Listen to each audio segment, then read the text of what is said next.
que tu vois, avant d'être réellement en Christ, quand j'ai vu Alexia, je l'ai baptisée quand elle a eu 7 mois.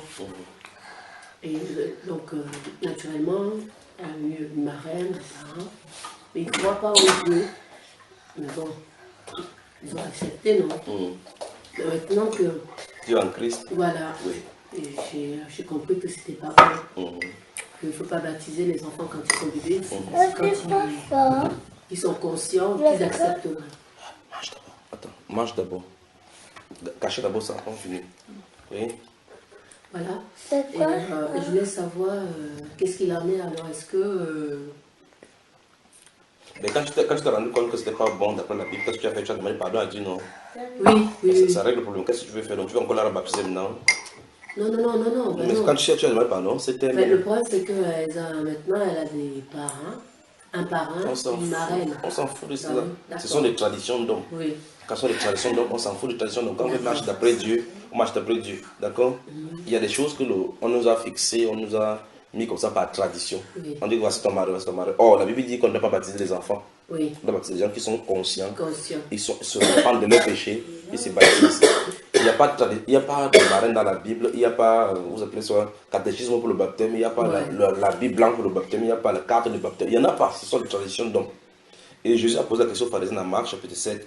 Pourquoi abandonnez-vous les paroles de Dieu au profit de vos traditions? Il faut que les questions soient répondues par quiconque. C'est-à-dire que la question que je peux poser à toute personne qui fait des choses qui sont faites dans la Bible, en faisant des choses qu'ils ont dites comme étant des règles, pourquoi vous laissez la parole de Dieu? Vous faites vos règles. Les règles là viennent d'où? Il faut que la question soit répondue. Et donc, quand quelqu'un a de prendre position pour les choses de Dieu, l'une des choses qu'on avait faites là-bas, c'est les disciples mangeaient sans se laver les mains.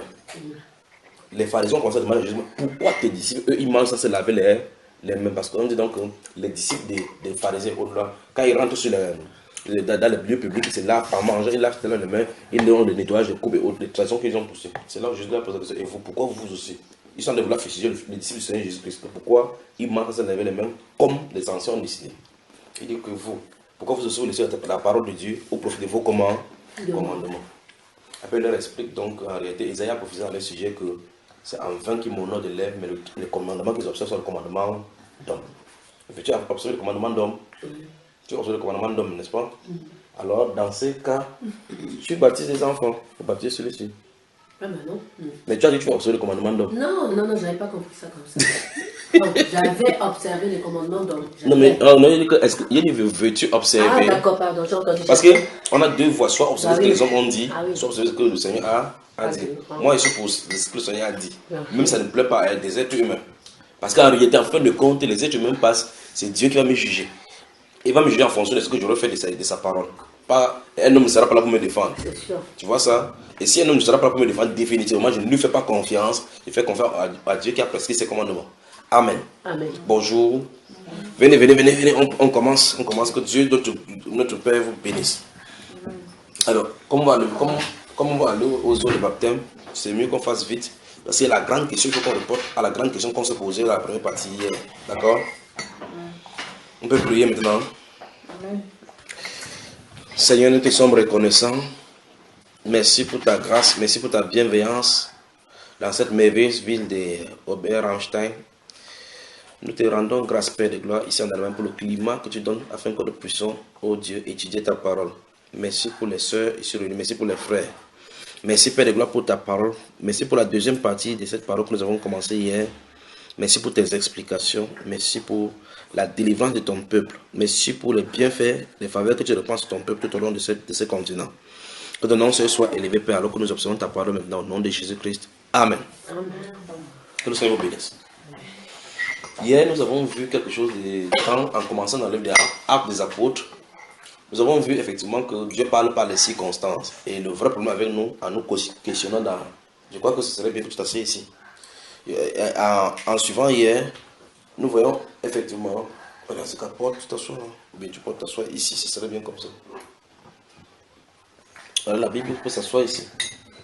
Elle essaie de faire n'importe quelle excuse pour s'asseoir là-bas. Elle dit que c'est parce que la chaise peut se déplacer jusqu'ici. Elle dit là, il faut que la Bible soit sur la table. La Bible peut être sur la table, c'est ça, non? Où est ta Bible à toi, ma soeur? Où est ta Bible à toi? Comme tu sors du pays, tu ne peux y aller là-bas. Alors, donc nous avons commencé, je vais commencer par dire, parle-moi, vous avez commencé à parler. Je vais vous rafraîchir la mémoire pour que vous sachiez de où on a commencé, où est-ce qu'on a terminé avant de savoir où on est allé, n'est-ce pas? On a commencé, je vous ai demandé, parle-moi. Vous avez commencé, tu m'as donné une histoire, elle a dit qu'elle n'a rien dit, lui aussi il a dit qu'il n'a rien dit. Puis j'ai dit, parle à celui qui est là-bas, elle a dit merci Seigneur. Or, il n'y a personne à ma gauche, il n'y a personne à ma droite. Elle s'est dit, et te remercie Seigneur. Il dit, pourquoi vous dites, je dis, il y a le vide ici. Il dit, dites quelque chose à celui qui est là, vous dites merci Seigneur. Je pose la question, comment savez-vous qu'il y a le Seigneur là-bas? Or, il y a les démons, il y a possibilité qu'il y ait des démons. Alors j'ai commencé à poser la question, si vous continuez à parler à quelqu'un, la personne ne réagit pas, qu'est-ce que vous allez faire? Naturellement, vous allez vous lasser. Ou bien vous allez interrompre la conversation, ou bien vous aurez des interrogations vis-à-vis de cette personne à qui vous adressez chaque fois et la personne ne répond pas. Alors nous avons diagnostiqué que ça, c'est l'état de la majorité des chrétiens maintenant. Ils parlent à Dieu, il n'y a jamais de réponse. Donc, ce n'est pas une communication. Quel est le vrai problème? Le diagnostic nous a conduit à comprendre qu'en réalité, c'est parce qu'on a entraîné les gens à venir chez Dieu pour les problèmes. À cause des problèmes qu'ils ont, on vient chez Dieu à nous. Or, Dieu ne veut pas cela. Les problèmes sont les petites choses dans la vie des gens. Vous voyez? Et les problèmes seront toujours là. Dieu veut la communion. Dieu veut l'intimité. Dieu veut le cœur de la personne. Or, les gens vont aller dans les assemblées, on va leur dire que tu vas te marier, tu vas voyager, tu auras des contrats. La personne vient en vertu de cela. Quand tu auras ton billet de voyage, viens te donner le 10 000. C'est que la personne est entraînée. Parce que s'il y a des problèmes, il cherche un prophète. S'il y a des problèmes, il cherche la personne est entraînée ainsi. Vous voyez? Alors, il faut venir à Dieu pour ce qu'il est. Vous allez remarquer que tous les disciples, sans exception, venaient à Jésus. Que je dis, mais quand Jésus a appelé les apôtres du haut là-bas, l'apôtre Pierre l'a appelé l'apôtre Pierre. L'apôtre Pierre ne se battait pas pour avoir. Il avait son travail. Il avait péché pour nourrir sa famille. Il est venu, il a dit, lève-toi, suis-moi. Il s'est levé, il a commencé à le suivre. Je ne sais pas si vous comprenez. Il allait voir Matthieu, il a dit, Matthieu était de compte, il était au péage. C'était péagé. Il a dit, suis-moi, il a abandonné l'argent pour le suivre. Et le Seigneur Jésus, dans le livre de Luc, chapitre 14, à partir du verset 25, la Bible déclare que les grandes foules faisaient route avec Jésus-Christ. Jésus se tournant derrière lui, il a dit, si quelqu'un veut venir à moi et qu'il ne hait pas son père, sa mère, sa soeur, ses enfants, ses terres, ses maisons et autres, et même sa propre vie, il ne peut être mon disciple.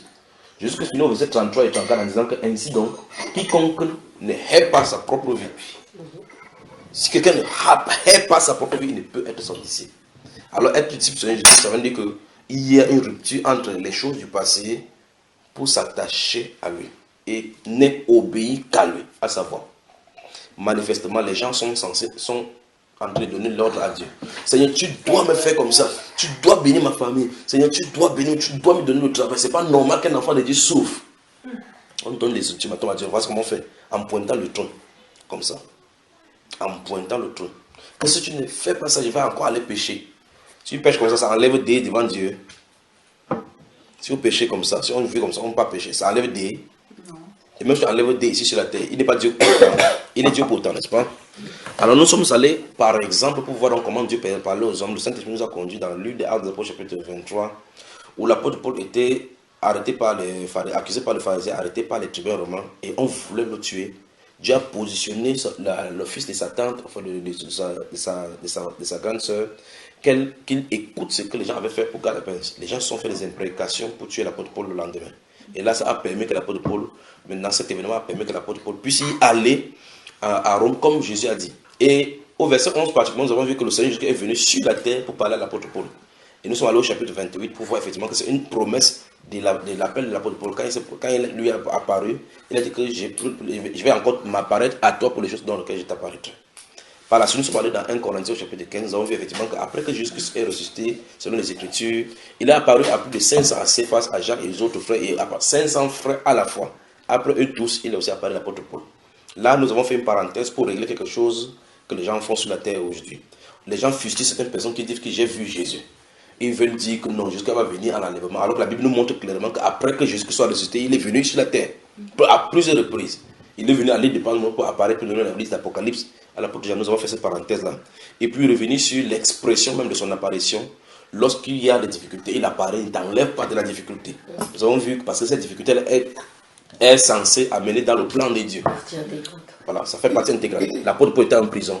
Il est venu, il est apparu, il n'a pas brisé les chaînes. Il n'a pas frappé quelqu'un de mort. Il a dit qu'il faut que tu comparaisses à Rome. Et il ne lui donne pas l'assurance qu'il va aller en Rome en première classe dans le bateau. Non, il part avec les chaînes parce qu'il était prisonnier. Donc malgré qu'il soit prisonnier, il est le grand serviteur de Dieu qui donne des conseils au capitaine et celui qui dirigeait vraiment le bateau. Amen. Ils ont vu comment l'ange est venu dans le chapitre 28, lui dit, je te donne tous ceux de ces bateaux-ci. Donc le bateau, tous ceux qui étaient dans le navire, plus de 278 personnes, étaient sous la direction de l'apôtre Paul. Donc l'apôtre Paul avait le vie entre les mains. Il pouvait dire clairement que sautez, jetez-vous dans l'eau parce que le navire va s'écrouler. En leur donnant le faux message, ils sont dans l'eau et tous meurent, n'est-ce pas? Il n'a pas fait comme nous faisons aujourd'hui, comme nous voulons tuer nos ennemis, tuer tous les gens qui nous ont fait du mal, tuer ceci, tuer là, tuer le pasteur là, tuer le juge qui a notre dossier, rendre conflit. Il n'a pas fait cela. Il leur a donné le conseil qu'ils prennent de la nourriture, ils mangent, parce qu'il faut qu'ils échouent sur une île.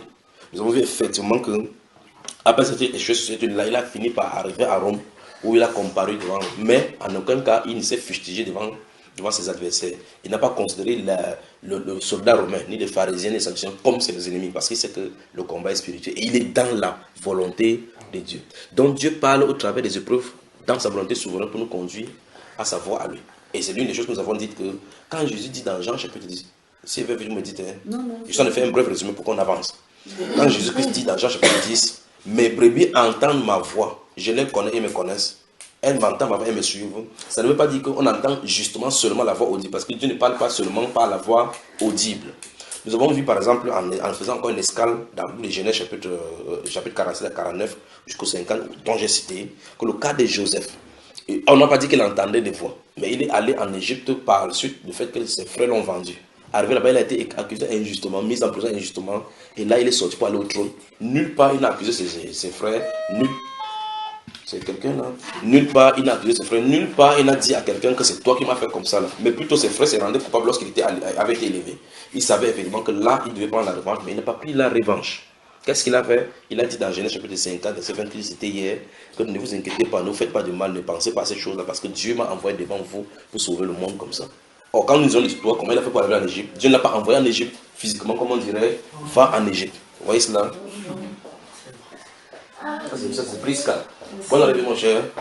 Que Dieu te bénisse, que Dieu te bénisse. Donc, en saluant, il s'assoit là, vous le c'est celui qui, lui aussi avec sa bouteille d'huile à ce moment-là. Il a aussi sa bouteille d'huile. Ou bien. Mais c'est la même assieds-toi. Alors, nous voyons effectivement que dans Genèse chapitre 50, verset 20, nous voyons effectivement que Dieu a envoyé Joseph en Égypte pour délivrer le monde. Or, nous ne voyons nulle part où Dieu dit à Joseph que je vais t'envoyer dans le monde pour que tu partes là-bas. Quand il y a une situation qui vont faire telle ou telle chose, tu vas délivrer le monde. On ne voit pas cela.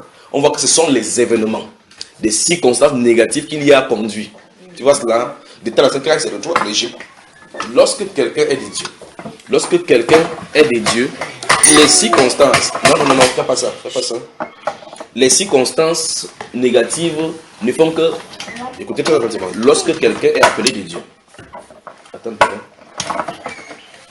lorsque quelqu'un est appelé de Dieu, les circonstances négatives ne font que fortifier sa foi en Dieu, parce qu'il comprend que les circonstances sont les moyens par lesquels Dieu parle pour le conduire à lui dans sa volonté parfaite. Et donc, le vrai problème avec nous, c'est qu'on a entraîné les chrétiens que si tu as des difficultés, c'est parce que tu es un pécheur. Si tu as des difficultés, c'est parce que tu as un problème. Et nous avons vu dans la Bible clairement que les disciples ont eu des problèmes. L'apôtre Paul, nous avons vu dans 2 Corinthiens chapitre 12, que l'apôtre Paul a eu une échappe dans la chair, un ange de Satan, qui a été positionné là-bas pour l'empêcher de s'enorgueillir. Et il a dit 3 fois qu'il a prié le Seigneur d'éloigner de lui. Le Seigneur lui a dit que je ne l'éloigne pas. Ma grâce te suffit parce que ma force, ma puissance se révèle dans la faiblesse. Et nous comprenons effectivement que Dieu peut laisser donc les choses dans ta vie temporairement à cause de la manifestation de sa puissance pour se glorifier. Et c'est pêle-mêle dans la Bible. Job, c'est un autre cas là. Job, le prophète Job, c'est un autre cas. Il reste un homme intègre sans jamais rien faire. Malgré qu'il avait de l'argent, il ne s'est jamais pris le dos. Il n'a jamais pris la femme de quelqu'un, il n'a jamais manifesté de la haine contre quelqu'un ni ses ennemis. Mais jusque-là, Satan a désiré le frapper. Et Dieu lui a dit, je te permets de toucher à tout ce qui lui appartient, sauf sa vie. Satan lui pensait que c'est à cause du matériel que Job essaie d'esquisser de quelque part de foi pour Dieu. Il lui a dit, c'est pas pour cela. Il n'y a personne sur la terre comme lui qui est intègre, juste droit, et qui craint Dieu et qui s'éloigne du mal. Satan dit, ok, permets-moi de le toucher, tu vas voir, non, il va te maudire en face. Il a frappé ses enfants, frappé ses avoirs. Des milliardaires qu'il était, il est devenu un clochard au point où il s'est gratté même avec les taisons de bouteille. Ses amis sont sortis de l'Orient, venus s'asseoir à côté de lui. 7 jours, ils n'ont pas parlé parce qu'ils étaient dépassés par les événements. Ils commençaient à sonder l'esprit pour dire, est-ce que c'est normal qu'un être humain qui craint Dieu, qui vit comme ça, qui vit dans l'intégrité, essaie d'avoir des choses comme ça? Au plan humain, ils avaient raison. Parce que c'est pas normal que quelqu'un qui sait le Dieu qui est bon, les choses mauvaises lui arrivent. Mais ce que nous appelons choses mauvaises, pour nous ici, n'est pas des choses mauvaises pour Dieu. C'est pour ça que la Bible dit, toutes choses concourent au bien de ceux qui aiment Dieu. Par exemple, dans votre cas que vous avez cité, vous avez donné comme exemple hier dans la conversation, s'il n'y avait pas ces problèmes, vous ne devez pas chercher les solutions. Les solutions que vous cherchez, parce qu'il y avait un problème, vous cherchez les solutions pour comment on va faire. C'est chez Dieu. On va chez Dieu, on va chez le marabout subitement, ça vous conduit effectivement chez Dieu. C'est pour ça que les blancs, eux, ils n'ont pas ces problèmes. Ils ne croient pas à la sorcellerie, ils croient à la science. Quand il a des problèmes d'ordre psychologique, il passe devant un hypnoseur, il fait comme ça, il balance ses yeux. Après, on lui dit que non, on est entré dans la 3e vie. Quand tu vivais en Égypte, dans le temps des pharaons, tu avais fait quelque chose comme ça, là, on dit que c'est la loi du karma. Après, il sort, il trouve un peu de calme et il s'en sort. Quand ils font cela, ils savent qu'ils peuvent résoudre leurs propres problèmes. Donc, ils n'ont pas besoin de Dieu. Sur le plan humain. Sur le plan humain. C'est pour ça qu'ils n'ont pas besoin de Dieu. Alors, nous avançons sur un terrain. Quel est le vrai problème aujourd'hui? Le vrai problème, c'est que les chrétiens semblent parler à Dieu, Dieu ne répond pas. Beaucoup tournent en rond parce qu'il n'y a pas une communion avec le Seigneur. J'ai dit, je suis venu afin que la communion soit rétablie. C'est-à-dire qu'on puisse parler à Dieu, que vous sachiez que Dieu veut votre Père. Que quand vous parlez, il vous écoute. N'est-ce pas? Vous voulez cela? N'est-ce pas là où nous nous trouvons? Alors la question maintenant, comment? Quels sont les secrets? Vous y êtes? Prenez les feuilles, notez déjà, notez. Que Dieu vous bénisse. Donc nous continuons dans la deuxième partie de la chose. D'accord? La deuxième partie. Que la grâce et la paix vous soient multipliées. Tu vas voyager des nuits, mon cher. Voilà, 5 heures. 5 heures, que Dieu te bénisse. Bienvenue aussi. Allonge-toi, tu dors pendant que tu suis ces choses-là. Carole, le samosa qui est... Non mais attends, viens t'asseoir, tu peux noter après, viens t'asseoir. Pourquoi on ne paie pas le temps maintenant? C'est toi qui es plus là. Mais ça doit être un réflexe, quand on va parler de Dieu, vous devez avoir quelque chose pour noter. Oui, mais c'est dans mon sac. Oui, c'est dans ton sac, c'est pour ça qu'il dit réflexe pour le faire. On y va. Ton sac de Carole. Je l'ai mis dans la pâte. Non, ça va, continuons. Ouais. Continuons. Donc tu n'as pas... Donne le lot même, pardon. Voilà. Voilà, tu as de quoi noter là maintenant. Que la grâce et la paix te soient multipliées. Donc, le but d'ici maintenant, c'est montrer exemple à l'appui, verset à l'appui, comment être d'abord en communion avec Dieu. 1. Garder la communion 2. Maintenir la communion 2. Et puis comment entretenir surtout la communion pour que ça soit agréable à Dieu. Voilà ce qu'on va répondre maintenant. Et ça doit être dans la Bible. Vous y êtes? Mais remarquez le mal que cela a. Vous êtes chrétien. Lorsque vous priez chaque fois, rien ne semble changer. Les gens qui sont dans le monde font leurs activités, ça marche. Après, ils viennent t'interroger que tu m'as dit que tu sais Dieu, non? Comment ça fait que tu appelles l'homme et ne répond pas? Pourtant, il y a même la chanson qui dit appelle, il te répondra. Quand tu appelles ta part, ça sonne dans le vide. Tu appelles un temps, Dieu est sur le répondeur. Quel est le problème? Le problème, ce n'est pas Dieu, ce n'est pas nous. C'est parce que nous ne comprenons pas comment il veut que nous fassions. D'accord? Dans une situation de communication, il faut un interlocuteur, il faut celui qui parle. Il faut dans les situations, les moyens de communication. Nous savons donc au moins que Dieu est là. Et nous savons que nous sommes là, nous sommes réels. Donc les deux positions sont réelles. C'est les moyens de communication maintenant qui sont. Première chose, il faut qu'on admette que c'est Dieu qui est l'auteur de tout ce qui peut nous arriver. Vous entendez cela? Il faut qu'on admette que Dieu est l'auteur de tout ce qui peut nous arriver. Pourquoi tu me regardes comme ça, ma soeur? Non, parce que je suis toute... Surprise? Non, pas surprise. Parce que c'est normal. C'est normal. Donc voilà la première chose. Si on admet cela, on va avancer doucement. C'est-à-dire quoi? C'est-à-dire que tout ce qui nous arrive, rien ne peut arriver sans sa volonté. Amen. Alors, ça veut dire quoi? L'implication de ces premières choses. Admettre que Dieu est l'auteur de tout ce qui nous arrive. Ça, on n'admet pas tout simplement que maintenant je dis que Dieu est l'auteur de tout ce qui m'arrive. C'est pas comme ça que ça s'admet. Vous devez l'intégrer dans votre cœur en acceptant que rien ne peut m'arriver si lui il ne veut. En tant que son enfant. C'est ce que la Bible nous enseigne dans Romains chapitre 8. verset 28 et 29. Nous sommes d'accord? Ok. Il dit dans ce passage, nous savons. Vous voyez effectivement que...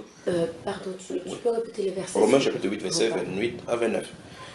Et donc, nous voyons effectivement que l'apôtre dit là-bas que nous savons. Donc, c'est quelque chose qu'ils savaient. C'était évident pour eux. Nous. Il ne dit pas que j'essaie.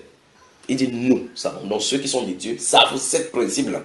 Que nous savons du reste que toutes choses concourent au bien de ceux qui aiment Dieu. Donc, si tu aimes Dieu, n'importe quoi va finir par tourner en ta faveur. N'importe quoi. Même quand quelque chose semble être mauvaise, ça finit par arriver dans le bon sens. C'est-à-dire, par exemple, vous avez les chèvres à côté de ta maison, ou bien les bœufs, qui défèquent quelque part. Vous dites, ici se trouvent des déchets, vous appelez ça les caca, des déchets des chèvres. Subitement, vous voyez au travers de ces déchets-là, quand c'est humide, vous voyez sortir une fine rose. Comment? Une fine rose. Une fleur qui est véritablement agréable aux yeux, avec une senteur bon, sort au milieu du caca. Ça, c'est un enseignement. Vous devez comprendre pourquoi. N'est-ce pas, mon frère? Vous devez essayer de comprendre comment c'est fait que... Vous remarquez très bien que pour que les cultures soient bien dans les... Ceux qui sont dans l'agriculture, il faut mettre plutôt les déchets là-bas. Les déchets. Que ça forme l'humus, la terre devient noire. Et là, quand ce qui sont là-bas, c'est plus gros. Donc, plus vous êtes dans les grandes difficultés, plus la gloire de Dieu peut se révéler. Regardez les champignons. Dégustant. Ça n'a pas l'eau, ça n'a pas fait quoi ça. Ça sort là où il y a ces choses-là. Et c'est dégustable. Et c'est bon.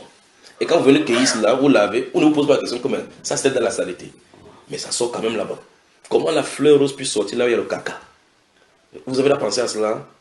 Dieu fait concourir toutes choses au bien de ceux qui aiment Dieu. Donc ce que tu comprends, considères comme difficulté, tu considères comme mal, derrière cela, Dieu cherche sa gloire là-dedans.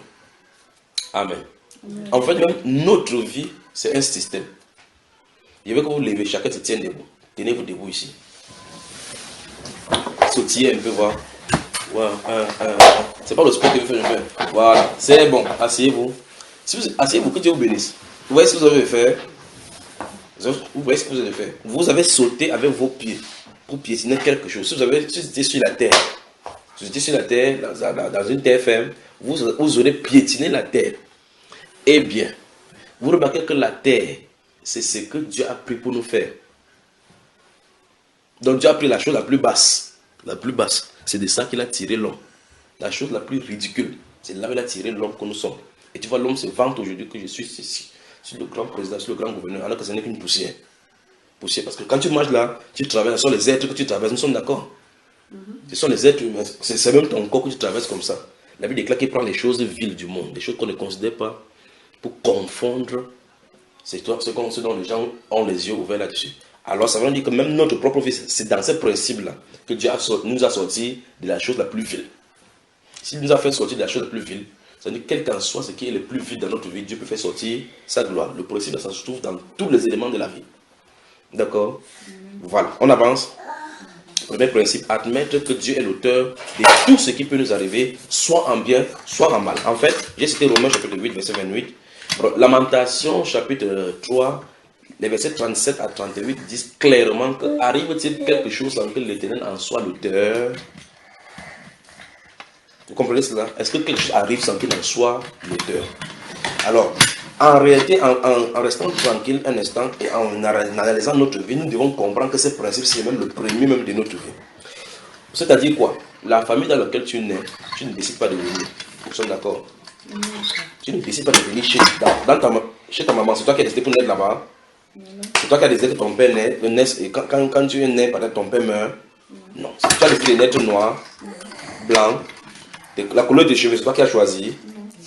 Le cerveau que tu as dans ta tête, c'est toi qui as mis. Quand tu n'es pas de l'intelligence, Dieu dit que si quelqu'un manque de la sagesse, qu'il demande à Dieu. Pourquoi il a donné la sagesse à l'un et n'est pas donné à l'autre? Dans Job, c'est lui qui dit que, regardez l'autruche, à qui j'ai refusé l'intelligence. Qu'est-ce que l'autruche a fait pour que Dieu lui refuse l'intelligence? Regardez vous-même l'hippopotame, regardez comment il est laid. La parfaite beauté de la laideur, c'est lui. Vous voyez, c'est comment il est. Mais Dieu le vante en disant que tant que vous connaissez ses forces, il va vous traiter. Et regardez les créatures qu'il a faites. Pourquoi il fait ces choses diverses comme ça? Pourquoi on le crée? On croit qu'il est souverain. Alors Dieu est souverain dans nos vies. Regardez les spermatozoïdes. Combien de spermatozoïdes se battent pour la fécondation d'une gamète? Combien? Et combien en parvient à entrer? Une seule. Donc même le jour de ta naissance, le jour de ta fécondation, tu as tué près de 10 millions de personnes. Parce que chaque spermatozoïde, là, si ça fait une gamète, c'est une personne. Une gamète, c'est une personne. Et d'autres même seront même 3. Donc même le jour même de ta fécondation, quand le spermatozoïde entre et que la flagelle est coupée, ça sécrète les toxines, les trucs pour détruire la muqueuse là-bas et détruire les autres spermatozoïdes. Donc tu tues tous les autres frères des millions pour pouvoir survivre. Dès le départ, ce n'est pas la sélection, ce n'est pas un hasard. Dieu t'a sélectionné. À partir de cet instant-là, ta destinée est tracée. À partir de cet instant, les os que tu as qui sont sur lui aujourd'hui, c'est toujours à l'intérieur. Les pensées, tous les cheveux qui sont dans ta tête, c'est toujours là-bas. Il n'y a pas un moment où tu finis de sortir et puis les cheveux viennent. Ça sort de l'intérieur de toi. Ça commence à se développer de l'intérieur. Donc, le spermatozoïde là, avec la gamète à l'intérieur, toutes les informations se trouvaient dedans. Donc, la couleur de tes yeux se trouvait dedans. La taille, dedans. Les os que tu auras, dedans. Qui a mis cela? Alors, d'autres personnes naissent comme ça en sortant, on ne pas que ses yeux sont fermés. D'autres sont sortis handicapés, n'est-ce pas? Toi, qu'est-ce qu'il a fait pour sortir handicapé? Qu'est-ce que toi tu as fait pour ne pas sortir comme ça? Tu vois que rien ne dépendait de toi. Il y a quelqu'un donc qui contrôle tout et qui a écrit l'histoire de ta vie pour que tu la vives. Quelqu'un a écrit l'histoire de ta vie pour que tu la vives. Le vrai problème, c'est que lorsqu'on devient intelligent, on essaie de réécrire son histoire. Les pasteurs entrent dans avec des faux messages. Tu peux changer ta destinée. Comment tu vas changer la couleur de ta peau? Tu vas voir ce que le caribou fait. Alors, tu peux changer ta destinée. Quelqu'un peut changer ta destinée. Ce n'est pas biblique ça, tu ne peux pas changer ta destinée. Tu ne peux pas changer ta destinée parce que ce qui est écrit ne peut pas être changé. Dès le départ, tu es déterminé. Ok, je vais changer ta destinée. Je souhaite maintenant naître chez le président. Tu peux naître? Est-ce que tu peux naître chez le président? Comme tu es dans né, c'est comme ça, c'est terminé. Ah, je souhaiterais être blanc. Tu es dans un noir, qu'est-ce que tu vas faire? Malgré tout ce que tu vas faire, même si tu prends tous les hydroquinones pour mettre sur ta peau de riz, quand tu vas regarder dans ta photo, dans ton miroir, tu vas savoir que ta conscience te dit que tu es noir. Nous sommes d'accord? Alors, ça veut dire que quoi? Ça veut dire que Dieu a dessiné toutes choses pour un but. Le vrai problème, c'est que dans la suite de l'histoire de cette vie-là, nous regardons ça et là, et voyons que les événements nous arrivent, nous ne comprenons pas qu'en fait, ces événements-là sont des pièces mises en place par Dieu pour nous conduire dans nos destinées. D'accord. Me suivez? Oui. Qu'en est-il alors pour tous ceux qui se suicident et tout ça? Ça aussi, c'était dans le plan parfait de Dieu? Absolument. La Bible dit, tu ne peux pas dire le contraire. Parce qu'on dit, dit que Dieu ne permet pas que l'homme se donne la vie. Il ne veut pas que quelqu'un se donne. Tu ne peux pas donner la vie, tu ne dois pas ôter, non? Voilà. Il a dit que tu ne tueras point, n'est-ce pas? Ça empêche que les gens tuent. Est-ce que ça empêche que les gens tuent? Ben non. Tu ne mentiras pas. N'est-ce pas? C'est le pasteur qui prend votre argent. Bien sûr. Lui, il ne lit pas ça. Alors, le problème, c'est ceci. Le grand plan de l'univers est tracé par les Lamentations chapitre 3. Lisons d'abord Lamentation, c'est après Jérémie. On va revenir. Nous sommes au premier point. Le premier point, c'est qu'il faut admettre que tout ce qui nous arrive vient de lui. D'abord, c'est la première chose d'abord. Ça veut dire quoi? Même si vous dites que le diable a fait telle chose, il vous pose la question. Entre nous et le diable, qui est plus puissant? Bah normalement, c'est nous. Qui est puissant? Tu as quelle puissance? Non, mais... Entre nous et le diable. Et les je démons. pense que nous, les chrétiens, on est plus puissants que le diable. En quoi? Parce que dans l'instant où on doit avoir l'autorité sur eux. Je parle dans le cas général, les êtres humains, okay. c'est-à-dire les êtres humains, je ne parle pas des chrétiens particulièrement, j'arrive pour le cas des chrétiens. Les êtres humains normaux, entre eux et Dieu, et les démons et Lucifer, qui est plus grand, plus puissant? Les démons, n'est-ce pas? C'est là où je suis en train de vouloir arriver pour vous saisir. Vous étiez dans le monde initialement, vous avez vécu dans le péché, allez chez les marabouts. Qu'est-ce qui les empêchait de vous tuer? Pourquoi n'ont-ils pas pu vous tuer? Vous avez, dans le monde, vous avez fait des excès, aller en boîte de nuit, rentrer sains et saufs. D'autres ont conduit avec la bière qu'ils ont bu, avec l'alcool aux yeux. Pas vrai? Jusqu'à parvenir à trouver la maison. Des événements sont arrivés sans te tuer. Pourquoi? Alors que tu es là, tu es vulnérable, tu es dans le monde, tu n'as pas l'autorité du nom de Jésus.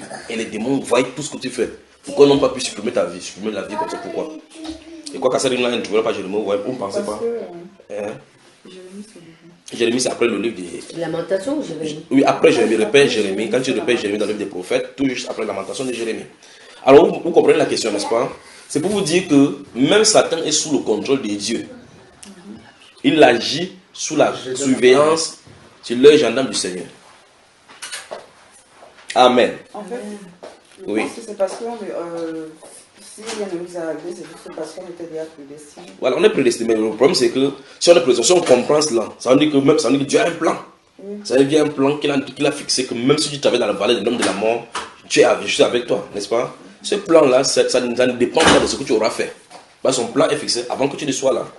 Et si ce plan est fixé avant que tu ne sois là, ça veut dire que tout ce qu'on a fait, c'est de le laisser agir selon sa volonté dans notre vie. Lamentation, chapitre 3, vous y êtes. Allons-y, verset 37. Quelqu'un peut lire? Lamentation. Lamentation, chapitre 3, verset 37. Et suivant. Allons-y. Qui dira qu'une chose arrive sans que le Seigneur l'ait ordonné? Stop. Répondons à la question. C'est le prophète qui dit. Il dit, est-ce que vous pouvez dire que quelque chose arrive sans que Dieu ne l'ait ordonné? Jamais. Si vous dites que Dieu n'a pas ordonné, ça suppose que vous dites que Satan peut faire des incursions aussi sans la volonté de Dieu. Satan, il fonctionne dans la volonté parfaite de Dieu. Pour qu'il fasse n'importe quoi, c'est Dieu qui lui assigne les limites. C'est Dieu qui lui assigne les limites. Remarquez bien ce que Jésus va dire à Pierre dans le livre de Luc au chapitre 22. Il a dit, Seigneur, je t'ai sauvé par tout Dieu, je vais te faire telle chose. Il tourné là, regardez, il dit, Simon, Satan vous a réclamé pour vous cribler comme du froment. Vous entendez ce que Jésus dit? Vous me regardez comment vous me regardez comme ça? Vous avez lu ça dans la Bible? Non. Luc, allons-y donc là-bas. Mettez le doigt ici dans le livre de Luc. Ta vie, tu as dans le tout chantier. Que Dieu vous bénisse, que Dieu bénisse. Luc, vous y êtes? Verset 31 du chapitre 22 de Luc. N'oubliez pas lamentation. Nous sommes chaque fois qu'on a d'avancer, n'oubliez pas ce qu'on veut voir. On veut voir comment garder cette intimité de Dieu. Luc chapitre 22. D'accord. Verset 31. Regardez. Je vais que vous repérez. Dès que vous avez repéré, vous me dites. Luc chapitre 22. Verset 31. On y va. On y va. Verset 31 dit, le Seigneur dit, Simon, Satan vous a réclamé pour vous cribler comme le froment. Vous savez comment on crible le froment, non? Le froment, quand on ramasse le froment, il dit, c'est le renseignement que Jésus donne à Satan, à Simon. Il dit, Simon, Satan vous a réclamé. Vous marchez ici avec Jésus, vous lisez tout Luc. Vous ne voyez nulle part où il a eu l'indication avec le diable en dehors de Luc chapitre 4, le jour où il jeûnait, il priait.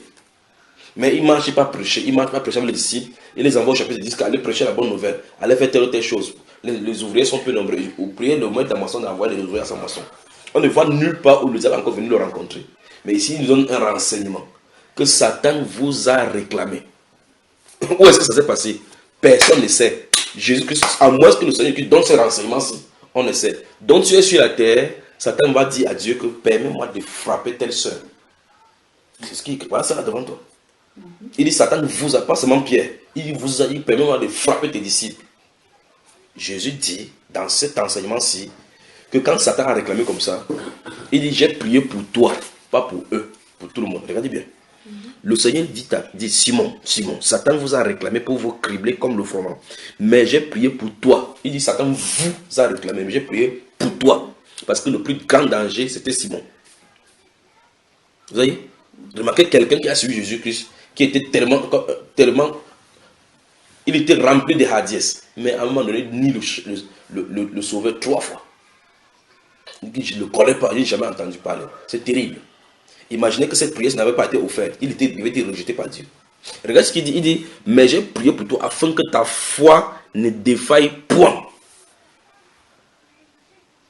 Remarquez encore une fois de plus que Jésus a prié. Jusque-là, il est arrivé jusqu'à régner 3 fois.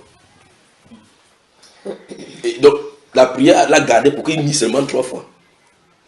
Il dit que pour que ta foi ne défaille point. Il dit, mais lorsque tu seras converti, affermis tes frères. Vous voyez ce qu'il en est. Ça veut dire qu'il savait déjà qu'il n'était pas converti. Absolument. En fait, personne n'était converti là-bas. Quand vous serez converti, il faut affermir tes frères. Maintenant, ce que vous allez comprendre ceci, c'est que Satan ne peut rien faire sans la volonté de Dieu. Il ne pouvait pas aller frapper les disciples sans demander à Dieu. Et ici, Jésus a dit clairement que Satan les a réclamés. Je veux que vous remarquez que si le verset n'est pas donné, on va lire la Bible jusqu'à finir, on ne saura jamais qu'il y a une indication entre Jésus et Satan dans le spirituel concernant les disciples. Or, si quelque chose les arrivait, boum, ils étaient morts dans le bateau. Et chaque fois, nous avons vu cela quand Satan les réclamait.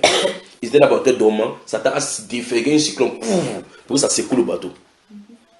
Maître, nous périssons. Satan était à l'œuvre. Le Père m'a permis de les tester, de tester les fois. Donc, Satan est le maître qui nous enseigne comment manifester notre foi. Satan est le maître qui nous enseigne comment manifester nos foi. Satan est là pour nous faire savoir, pour nous faire tester que nous avons la foi en Jésus. Pour nous indiquer, Satan est là pour nous indiquer que nous avons la foi en Jésus. Que voici votre foi est stable, voici votre foi n'est pas stable. Satan est là pour ça, c'est l'enseignant de ça. Il vous donne donc les épreuves. Dieu permet donc qu'il donne les épreuves pour que vous testez votre foi. Vous comprenez cela? Voilà. Alors, quand Dieu dit ces choses, ça veut dire que Satan est sous son contrôle. Il ne peut pas faire d'incursion sans demander la volonté à Dieu. Et donc, rentrons dans la Matthieu chapitre 3. Le prophète donc pose la question: qui dirait qu'une chose arrive sans que l'Éternel ne l'ait ordonné? Continuons. Verset 38. N'est-ce pas de la volonté du Très-Haut que viennent les maux et les biens? Vous avez vu, n'est-ce pas? Ça, c'est clair dans la Bible. C'est un prophète qui dit cela. Il dit: n'est-ce pas de la volonté du Très-Haut que viennent les maux et les biens? Alors, le vrai problème dans le cadre humain, c'est que quand ça arrive, on ne comprend pas pourquoi ça nous est arrivé. Nous aimons seulement le bien parce que l'être humain naturellement n'aime pas souffrir. L'être humain naturellement n'aime pas souffrir. Une femme, quand elle va concevoir, les séquences commencent dans sa tête, les séquences des rêves commencent dans sa tête. Comment ça sera mon accouchement? Elle part chez une femme qui a l'accouché, elle dit: maman, j'ai souffert, on m'a causé, l'enfant m'a déchiré. Quand le médecin annonce que l'enfant c'est 3 kg, 5 kg dans l'eau, papa est venu sur la terre. Les traumatismes de l'accouchement commencent à préparer. Elle va avoir tout genre de rêves durant ce moment-là. D'autres vont clairement dire: docteur, s'il te plaît, je préfère que tu m'opères pour enlever l'enfant, pour ne pas subir toutes ces difficultés. Donc, normalement, personne ne veut souffrir. Mais Dieu dit là clairement que les maux et les biens, c'est lui, d'après sa volonté. Toutes choses concourent au bien de ceux qui aiment Dieu. Toutes choses. Ah, pourquoi mon père est mort? Pourtant, c'était un bon type. Pourquoi juste lui, il est mort? Ton père était plus bon que Jésus. Les disciples sont venus dire à Jésus que non, il n'est pas possible. Un homme bon comme toi ne doit pas mourir comme ça. Tu es bon. Tu as fait quoi aux gens? Il dit: arrête de moi, Satan. Mot dont on passe le problème du mal. Voilà, en même temps, tu peux tout passer. Non, je suis en train de d'écrire seulement. Parce qu'il y a des gens qui se posent la question. Ça, c'est un pasteur là qui est là. Vous arrêtez, vous allez voir. C'est ça, non? Alors, écoutez très attentivement. Quel qu'en soit ce qui vous arrive, donc, on est au niveau du premier point. On est au niveau du premier point. Nous voulons voir comment garder l'intimité, avec découvrir l'intimité, avec le garder, conserver, maintenir, ainsi de suite, entretenir. Première chose, l'intimité ne peut pas avancer sans que vous ne compreniez d'abord le premier principe que tout ce qui vous arrive est sous le contrôle de Dieu et Dieu n'a voulu. Si c'est assimilé, je peux avancer. Il y en a plein là-dedans. Il y en a plein. Vous allez vous poser la question: pourquoi Dieu permet que Saül tente de tuer David malgré que David n'a rien fait?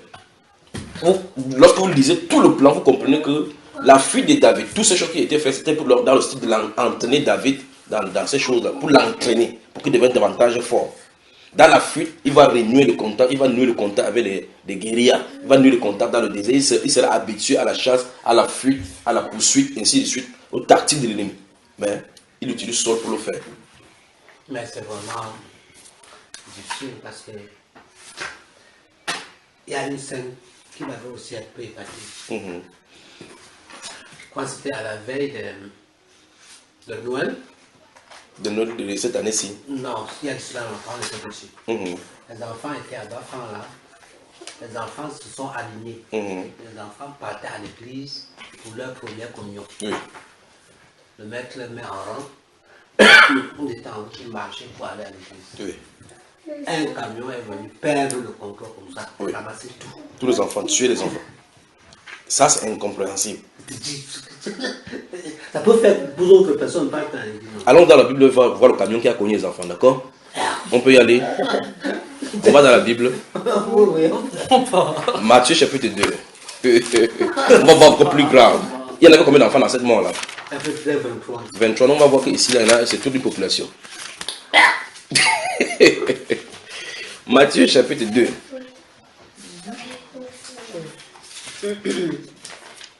Quel verset? Il veut à partir du verset 13. Il veut expliquer ce qui se passe depuis le chapitre 2, verset 1 jusqu'au verset 12, pour qu'on continue au verset 13. C'est la naissance de Jésus. Lorsqu'il est né, les mages sont venus à Jérusalem pour dire où est le roi des Juifs qui est né. Tout Jérusalem a été ému. Je résume la chose. Hérode a finalement dit qu'allez chercher là où l'enfant se trouve. Et lorsque vous allez trouver l'endroit, venez me dire pour que je parte clairement là-bas pour l'adorer. Or, l'intention c'était que s'il répète, il tue l'enfant. Ouais. Quand ils sont allés, ils ont vu Jésus, ils ont adoré. Le Seigneur les a guidés de passer autrement, de ne plus revenir dire à Hérode. Ouais. Quand ils sont partis, Hérode attend. Rien. Attend pour que les gens viennent dire rien. Après, il se rend compte que les gars l'ont dit peu. Il envoie maintenant, il commence à faire d'abord l'analyse. Depuis les gars sont venus ici, depuis quand le temps a brillé. On leur a dit que c'est 2 ans en dessous. Il est dans cet espace, c'est 2 ans. Allons-y voir ce qui arrive. Verset 13. Lorsqu'il fut parti, voici un ange du Seigneur apparut en songe à Joseph et dit: lève-toi, prends le petit enfant et sa mère, fuis en Égypte et reste-y jusqu'à ce que je te parle. Car Hérode cherchera le petit enfant pour le faire périr. Joseph se leva, prit de nuit le petit enfant et sa mère et se retira en Égypte.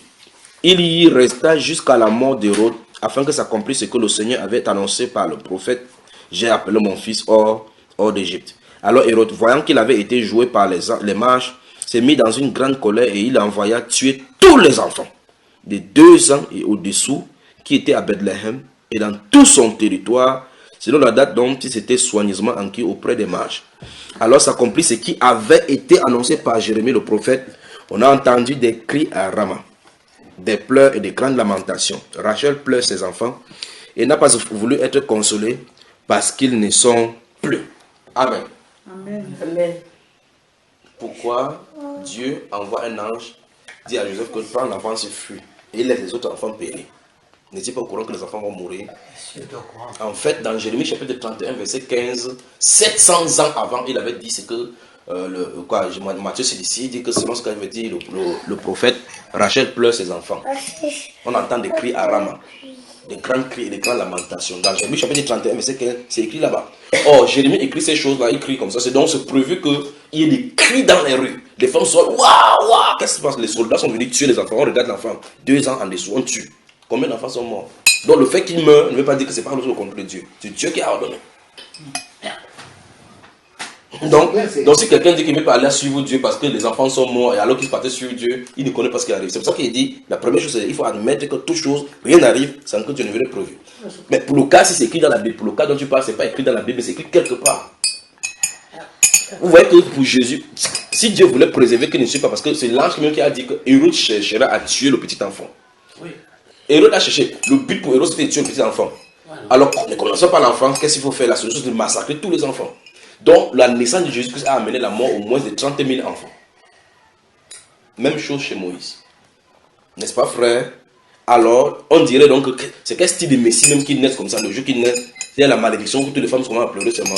Il n'en est même pas moins qu'il soit Messie. Vous voyez cela? Donc, vous tournez n'importe quelle mauvaise chose, vous dites que non. Ce qui m'est arrivé, si Dieu existait, c'est pas à cause de ta chose de mauvaise qui arrive que ça va définir si Dieu existe ou pas. C'est même toi qui trouves que c'est mauvais. Voilà, justement, c'est toi qui trouves que c'est mauvais. Parce que tu peux pas prendre cet enfant, c'est une maman qui pleure dans la rue. Tu dis que maman ne pleure pas, c'est pour le bien d'Israël. C'est la dernière fois que je me dis des bêtises comme ça. Pour le bien d'Israël, parce que mon enfant, c'était mon unique enfant, n'est-ce pas?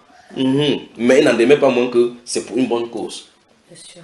Les disciples eux-mêmes ne voulaient pas que Jésus meure. Tous étaient tristes quand Christ est mort. Quand tout le monde se lamentait pendant ces jours-là, les gens étaient en train de se lamenter, mais ils étaient. Les gens jouaient partout que ouf, enfin le type qui dérangeait la Galilée ici. On est passé même à côté de lui, il a dit qu'il pouvait se ressusciter le 3e jour. On a dit que tu as sauvé les gens, descendons de la croix, et on va croire alors en toi. N'est-ce pas? On se moquait de lui. Il est regardé en bas, on se dit, Père, pardonne-leur, car ils ne savent pas ce qu'ils font. Ils ne savent pas que c'est ta volonté que je passe ici. Lui, il est allé dans le jardin, il a prié, Père. Quand il était quelque part dans un autre jardin, il a dit, Père, je sais que tu m'exauces toujours dans le jardin là. Ça, c'est pour le cas déjà de Lazare. Il a dit, Lazare, sors! Lazare est sorti. Quand c'était son cas, il a prié, Père, si telle est ta volonté, que cette coupe-ci passe sans qu'il la boive. Toutefois, non pas ma volonté, mais la tienne. Il a prié là-bas, pas de réponse. Jésus a prié là-bas, pas de réponse. Quand il s'est levé la troisième fois, il a compris que quand j'ai prié 1 fois, 2 fois, 3 fois, Dieu ne parle pas. Ça va, continue alors. C'est que les carottes sont cuites. Il s'est avancé, il dit que voici celui qui me livre arrive. On est venu le prendre. Donc c'est la volonté parfaite de Dieu qui passe par ce qui va donner la tristesse au monde mais plus tard, soit une bénédiction pour des générations et des générations. Vous voyez cela, n'est-ce pas? Oh la mort, les disciples rentraient tristes. Dans Luc chapitre 24, 2 étaient en train de marcher pour aller à Emmaüs. Ils marchaient tout tristes. Jésus est venu au milieu d'eux. Il dit bonsoir, bonsoir. Mais qu'est-ce qu'il y a que vous marchez, vous allez tout triste comme ça? Il dit, toi, tu es le seul, tu es un étranger ici. Tu ne sais pas ce qui est arrivé. Il dit, qu'est-ce qui est arrivé? Il dit, tu vois, donc tu ne suis pas les journaux. Tu es le seul ici qui avait la journée qui ne connaît pas ce qui est arrivé. Il dit, mais quoi donc? Il dit, mais c'est pas le gars, s'il blague ou quoi? Ce qui est arrivé à Jésus de Nazareth, qui était un puissant prophète envoyé par Dieu. Les pharisiens l'ont tué. Il dit, nous espérions que celui qui délivrait Israël. Voici maintenant avec tout cela arrive, c'est 3 ans aujourd'hui. Il a dit, commencer avec eux, il dit, oh, homme, dont le cœur est lent à croire à tout ce qu'ont dit les prophètes. Ne fallait-il pas que le Christ souffrit et qu'il entra dans sa gloire? Commença à leur parler par le livre d'Ésaïe des prophètes. Il montra tout ce qui le concernait dans la Bible. Il leur a dit que dans Psaume 16, c'est écrit que son tombeau devait être parmi les riches. Il dit, oui, on l'a mis dans un tombeau neuf. Et c'est écrit qu'il devait être mis parmi le nombre de malfaiteurs. Les gars se rendent compte qu'au sol, là-bas en haut, il était un malfaiteur. Est-ce qu'on a brisé son corps? Parce que c'est écrit dans le psaume qu'un de ses os sera brisé. Ah oui, on a brisé l'os de celui qui était à droite, à gauche, mais lui, on n'a pas touché. Mais qu'est-ce qu'il arrive? Il montra à partir de l'écriture tout ce qui le concerne. Jusqu'à ce qu'ils arrivent le soir. Quand il s'est là-bas, il prend le pain, il fait pap. Il dit, hey, c'est le Messie, pap, il disparaît. Alors, qu'est-ce qui se passe? Les gens qui marchaient avec Jésus, là, ils étaient tristes. Et il dit que voici, les gens nous ont tellement embrouillés qu'on ne sait même plus qui est qui. En fait, voilà, c'est là maintenant qu'on croyait que c'est même lui qui devait nous sauver. Il a quand même fait du bien, mais là, voilà, maintenant, il nous a laissés. Mais il était en causant comme ça avec eux. Jésus leur a dit, hommes qui sont dans le cœur est là à comprendre tout ce qu'ont dit les prophètes. Ne fallait-il pas que le Christ, regardez le mot, que le Christ souffrit. Que le Christ souffre et qu'il entre dans sa gloire. Il entre dans la gloire après avoir souffert. La Bible déclare que si nous souffrons avant lui, nous régnerons. Et les chrétiens d'aujourd'hui ne veulent pas souffrir. C'est pour ça qu'il faut analyser d'abord la première chose en comprenant que tout ce qui nous arrive, c'est selon sa volonté. Parce que les souffrances ne sont pas là pour nous détruire, mais pour nous fortifier et nous entraîner dans la foi à lui faire confiance. Quand il dit dans la Bible que quand je marche dans la vallée de l'homme de la mort, vous appelez quoi l'homme de la mort? Quand lui il dit dans la Bible que quand je marche dans la vallée de l'homme de la mort, je ne crains aucun mal. Alors quand vous prenez cela, quel que pour toi, de façon individuelle, l'homme de la mort veut dire, ça va dire clairement que tu peux tomber malade jusqu'à agoniser, aller même jusqu'à dans le coma. Jésus est toujours Seigneur. Il va te retirer de là-bas. Tu peux être malade, tomber jusqu'à ce que les gens disent que où est ton Dieu là? Il te laisse aller. En fait, l'exemple clair dans la Bible, c'est même son propre ami. On attend que quelqu'un puisse malade, que l'ami soit compatissant vis-à-vis de lui. Lazare, qui est appelé dans la Bible son ami. Lazare ne suivait pas parmi les 12 disciples, mais il était son ami, il était lui quelque part. Jésus partait ses disciples partout, c'était son ami. Il tombe malade, lui qui guérit partout, il le regarde comme ça, il s'éloigne. Lazare était le frère de Marie-Madeleine. Oui, voilà. Mais même temps, il dit que c'est un pasteur. Alors, lorsqu'il a appris la nouvelle de la maladie de Lazare, il s'est éloigné. Comment quelqu'un qui guérit? Vous savez moi, comment quelqu'un qui guérit, son ami tombe malade, au lieu d'aller vers lui, il s'éloigne plutôt. Jean chapitre 11. Matthieu, Marc, Luc, Jean. C'était pour la gloire de Dieu. Voilà, allons-y seulement. C'est là le problème. Maintenant, quand nous lisons, nous comprenons que c'est la gloire de Dieu. Vous voyez, quand nous lisons le problème, nous voyons que c'est la gloire de Dieu. Mais dans la situation, quand vous vivez la situation, vous ne pouvez pas comprendre que c'est pour la gloire de Dieu. C'est pour ça que l'homme se bat pour chercher des solutions. Et quand c'est quelque chose que Dieu a destiné, monte, tu descends, tu ne peux pas enlever. C'est pour ça qu'on conclut avec un chrétien qui ne peut pas tomber. Les gens continuent que non, le chrétien ne peut pas tomber, ne doit pas tomber. C'est pas normal qu'un chrétien tombe malade. Mon corps est le temple du Saint-Esprit, donc ton corps est le temple du Saint-Esprit plus que pour Timothée. Avançons ici. Luc chapitre, Matthieu chapitre quoi? Jean chapitre 11. Que Dieu vous bénisse, vous êtes en état d'alerte. Il y avait un homme, à partir du verset 1. On y va? Il y avait un homme malade, Lazare de Béthanie, village de Marie et de Marthe, sa sœur. C'était cette Marie qui oignit de parfum le Seigneur et qui lui essuya les pieds avec les cheveux. Et c'était son frère Lazare qui était malade. Les sœurs envoyaient dire à Jésus, écoutez très attentivement. Nous sommes au verset 3, tout le monde y est. Seigneur, voici celui que tu aimes est malade. Quelle est la conséquence de... Si on vous donne cette nouvelle, c'est la première chose que vous allez chercher à sortir votre ami de la situation, ou bien au moins lui rendre visite. Ou bien lui écrire que courage dans ta maladie. Regardons bien ce que Jésus fait. C'est pour ça que quand Dieu lui agit, même agit à travers ses serviteurs, c'est souvent incompréhensible, parce qu'on ne comprend pas ce que ça veut dire. Verset 4, après avoir entendu cela, Jésus courut pour aller le guérir. Vous avez vu cela? Non, Jésus dit, cette maladie n'est point à la mort, mais elle est pour la gloire de Dieu, afin que le Fils de Dieu soit glorifié par elle. Amen. Amen. pardon. Donc c'est une maladie programmée par Dieu. Vous voyez ça? Vous voyez ce qu'il a dit? Il dit, cette maladie n'est point à la mort. Cette maladie, voilà ça. Mais elle est pour la gloire de Dieu. La maladie ici est pour la gloire de Dieu. Est-ce qu'un chrétien peut-il rester vraiment comme ça? Il a une difficulté qu'il passe. Il dit que je ne pas chercher des lettres quelque part. Ma situation doit glorifier Dieu.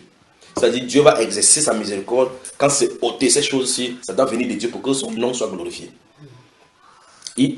À Pharaon, il a dit en Égypte, si vous lisez le Romains chapitre 9, il dit clairement que, car l'Écriture dit à Pharaon que j'étais suscité à dessein pour montrer en toi ma puissance, afin que mon nom soit publié par toute la terre. C'est fracassant comme vérité. Donc l'Écriture dit que quand le père de Pharaon est allé épouser la mère de Pharaon, c'est Dieu qui l'a guidé. Quand il y a eu les premiers rapports sexuels jusqu'à ce que Pharaon est entré tombé enceinte, c'était Dieu qui l'a mis là-dedans. Quand il a grandi, fait l'école, entré dans la sorcellerie, pour apprendre la sorcellerie de l'Égypte, c'est Dieu qui l'a voulu, c'est Dieu qui le guidait là-dedans. Quand il finit maintenant le moment de prendre le pouvoir, c'est lui qui est élu pour prendre le pouvoir, c'est Dieu qui l'a voulu.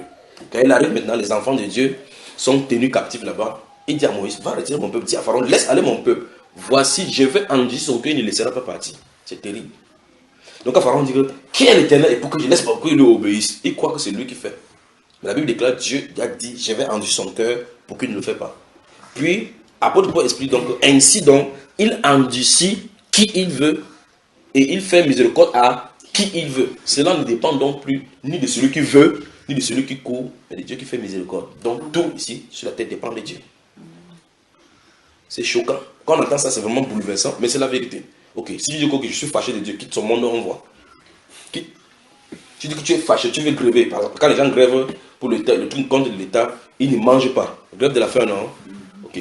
Tu grèves, voilà le soleil dehors, dis que je grève pour que le soleil ne sorte pas. Tu vas empêcher le soleil. Je grève pour que l'air ne circule pas, tu vas empêcher l'air de circuler. Donc on court derrière le vent. Maintenant ici la Bible déclare verset 4, après avoir entendu cela, Jésus dit, cette maladie n'est point à la mort, mais elle est pour la gloire de Dieu, afin que le Fils de Dieu soit glorifié par elle, par cette maladie. Donc permettons que le Seigneur Jésus soit glorifié dans nos difficultés.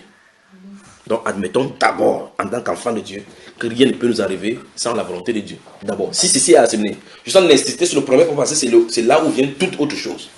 Sinon on va se concentrer, sinon la deuxième chose que l'autre communion c'est, on va vers Dieu pour que le problème soit résolu. C'est ça que j'ai dit dans la première partie. Que les gens vont maintenant vers Dieu parce qu'ils veulent que le problème soit résolu. Seigneur, ça fait longtemps que je suis dans le chômage. J'ai fréquenté avec tout le monde est parti sans moi. Pourquoi mon problème? Pourquoi? Vous me suivez? Amen. Pourquoi tu as arrêté, ma soeur? Pourquoi tu as arrêté? Parce que sinon c'est trop lourd. On peut avancer dès que vous serez.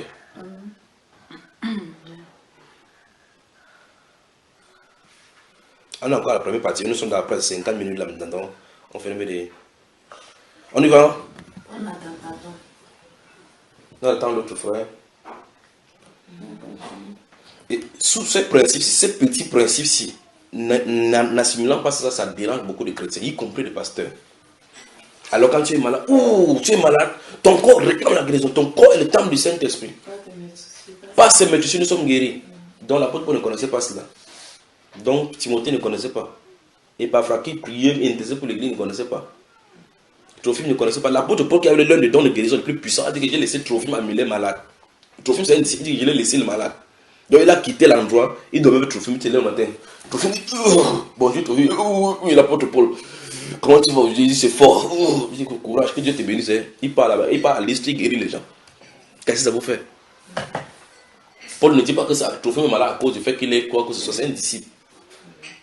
Et parfois on dit qu'il a été malade jusqu'à il est touché déjà à la mort. Mais Dieu a eu pitié de lui. Dieu n'a pas eu pitié de lui à cause du fait qu'il soit malade. Il a eu pitié à cause de l'apôtre Paul. Parce qu'il ne voulait pas toucher l'apôtre Paul encore à bout. Vous entendez cela? Il a fait comme ça le travail de Marc ici maintenant. On avance. Voilà. Maintenant, écoutez très attentivement. On avance. Verset 5. Or, Jésus aimait Marthe et sa soeur et Lazare. Lorsque il eut appris que Lazare était malade, il resta 2 jours encore dans le lieu où il était. Vous entendez quelqu'un? Si vous allez dire quoi? Vous pensez que c'était son ami? C'était seulement son ami d'intérêt. Comment quelqu'un peut entendre que son ami est malade jusqu'à cet extrême-là? Il dit encore 2 jours. C'est ce que l'on dirait aujourd'hui, non? Quand je l'ai appelé, il m'a même raccroché au nez. Jusqu'à tu dis qu'il m'aime. Notre amitié est finie là-bas. C'est que pour Jésus, alors c'est le caillou qui devait l'atteindre. Que donc, toi, on entend que tu as guéri partout. On entend que tu sais seulement passer par ici manger. Quand le jour que on envoie la maison, pas que tu ne savais pas, on a envoyé te dire que ton ami, voici celui que tu aimes, est malade. Tu restes encore 2 jours. Alors que pour un monsieur là-bas, tu avais seulement dit la parole, sa fille était guérie. Pour l'autre, si tu ne dis rien, ton amitié est faux. Continue ici. Lorsqu'il eut, verset 6, lorsqu'il apprit que Lazare était malade, il resta 2 jours encore dans le lieu où il était. Et il dit ensuite aux disciples, retournons en Judée. Les disciples lui disent, Rabbi, les Juifs tout récemment cherchaient à te lapider. Et tu retournes en Judée parce que les gens de Judée étaient terribles. Jésus répondit, n'y a-t-il pas 12 heures au jour? Si quelqu'un mange pendant le jour, il ne bronche point parce qu'il voit la lumière de ce monde. Mais si quelqu'un marche pendant la nuit, il bronche parce que la lumière n'est pas en lui. Je vais revenir sur ce passage de ce jour. Après ces paroles, il lui dit, Lazare, notre ami, dort, mais je vais le réveiller. Vous voyez, quand il parle dans son langage, si tu n'es pas dans ce langage-là, tu vas commencer à poser des questions comme il dort. Est-ce que c'est toi qui as besoin d'être là pour le réveiller? C'est les disciples.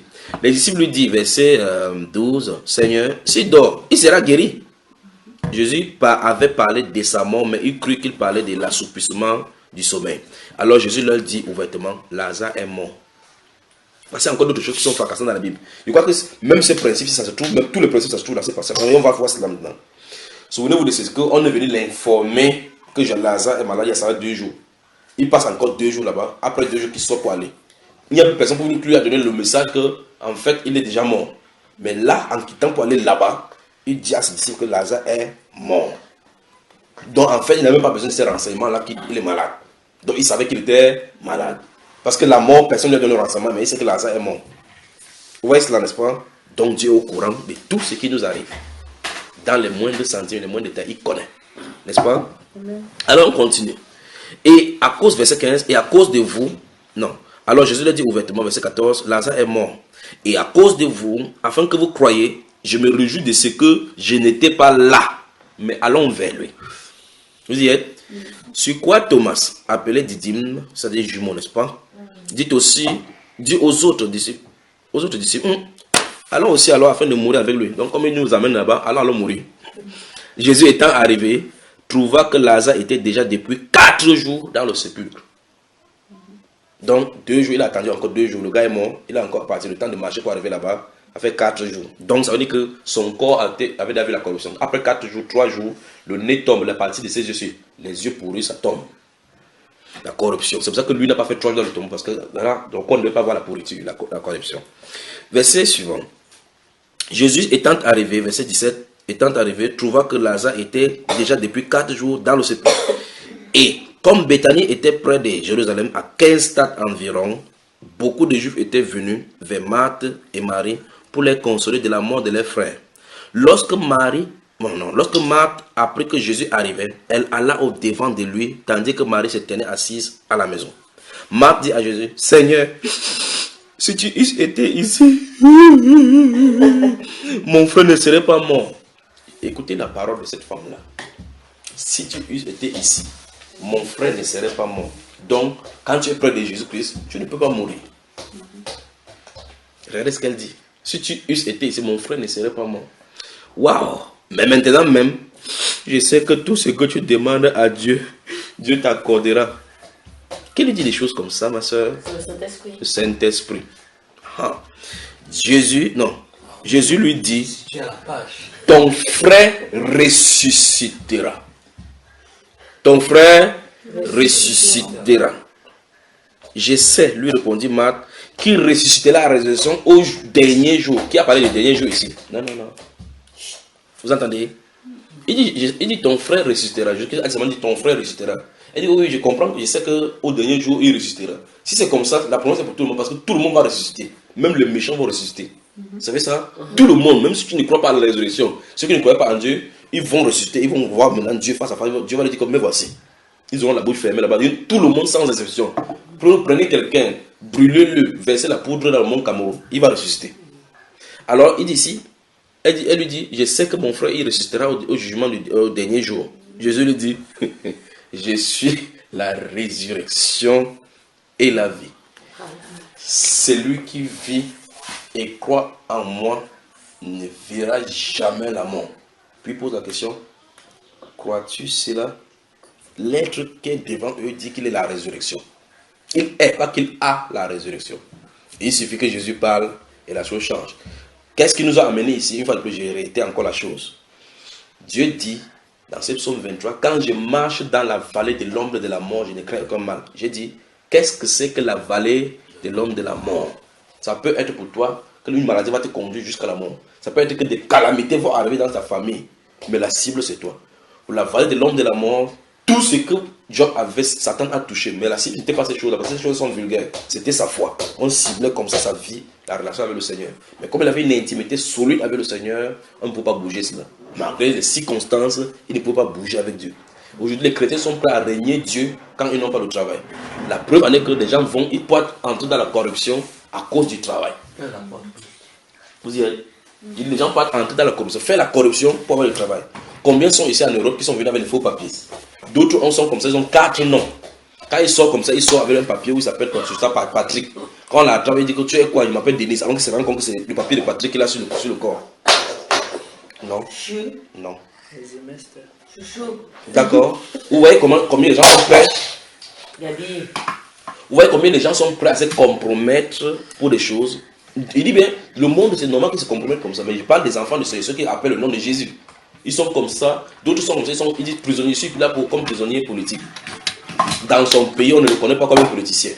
On n'a rien à lui. Il a seulement monté le papier de toutes pièces. Pour aller montrer au commissariat de région, ils sont venus que dans mon pays, comme je m'opposais au pouvoir, vous savez que c'est une dictature. Ils ont menacé de me tuer à ma famille, ils ont tué mes petits. Ils prennent même l'acte de décès, mais c'est ceux qui est mort dessus de malaria. J'attends là-bas, que c'est eux qui ont tué. On dit que comme ça, il dit non, il ne faut pas que tu ailles dans le pays là. On donne le statut de politique, ils mangent chaque jour. Qu'est-ce qui arrive?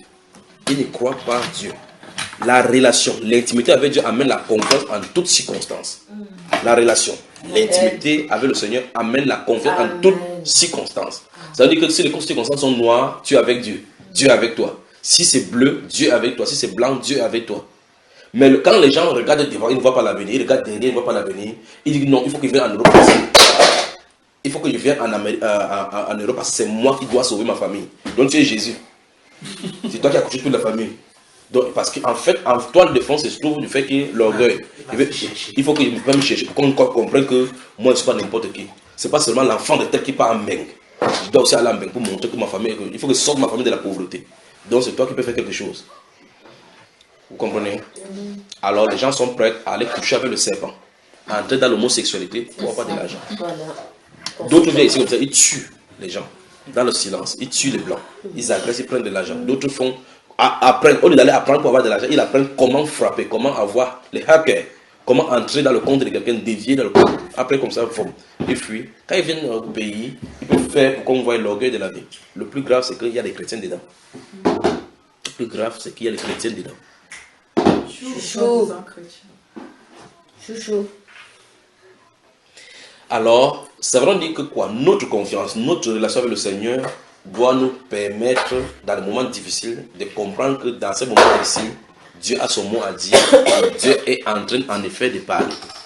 C'est le fait qu'on n'a pas confiance en Dieu qui fait qu'on essaie de regarder à gauche, regarder à droite, on ne voit pas des solutions. On essaie de nager, même s'il faut traverser l'océan avec la nage. Même quand on sait que c'est difficile. On essaie de traverser. Sinon, comment comprendre que quelqu'un va prendre $3000, contribuer pour aller payer pour traverser le Pacifique de son pays jusqu'à pour venir en Sicile, alors qu'on vient de lui annoncer dans la nouvelle que 120 personnes sont noyées hier. Il dit que c'est eux qui sont noyés, ils n'ont pas eu de chance. Donc lui, il a la chance plus que ceux-là. Que chacun a son destin. Vous voyez, quelque chose n'arrive pas. Pourquoi? Parce qu'on ne peut pas rester. La Bible déclare dans ce livre des prophètes qu'il est bon d'attendre en silence le secours de l'Éternel. C'est ce que le prophète Habakkuk dit. Il est bon d'attendre en silence le secours de l'Éternel. On avance ici. Verset 25 encore, Jésus lui dit, je suis la résurrection et la vie. Voici les paroles terribles de la Bible. Je suis la résurrection et la vie. Il dit qu'il est la résurrection et la vie. Quiconque vit, ou bien celui qui vit, celui qui croit en moi, vivra. Vous voyez, quand même il sera mort.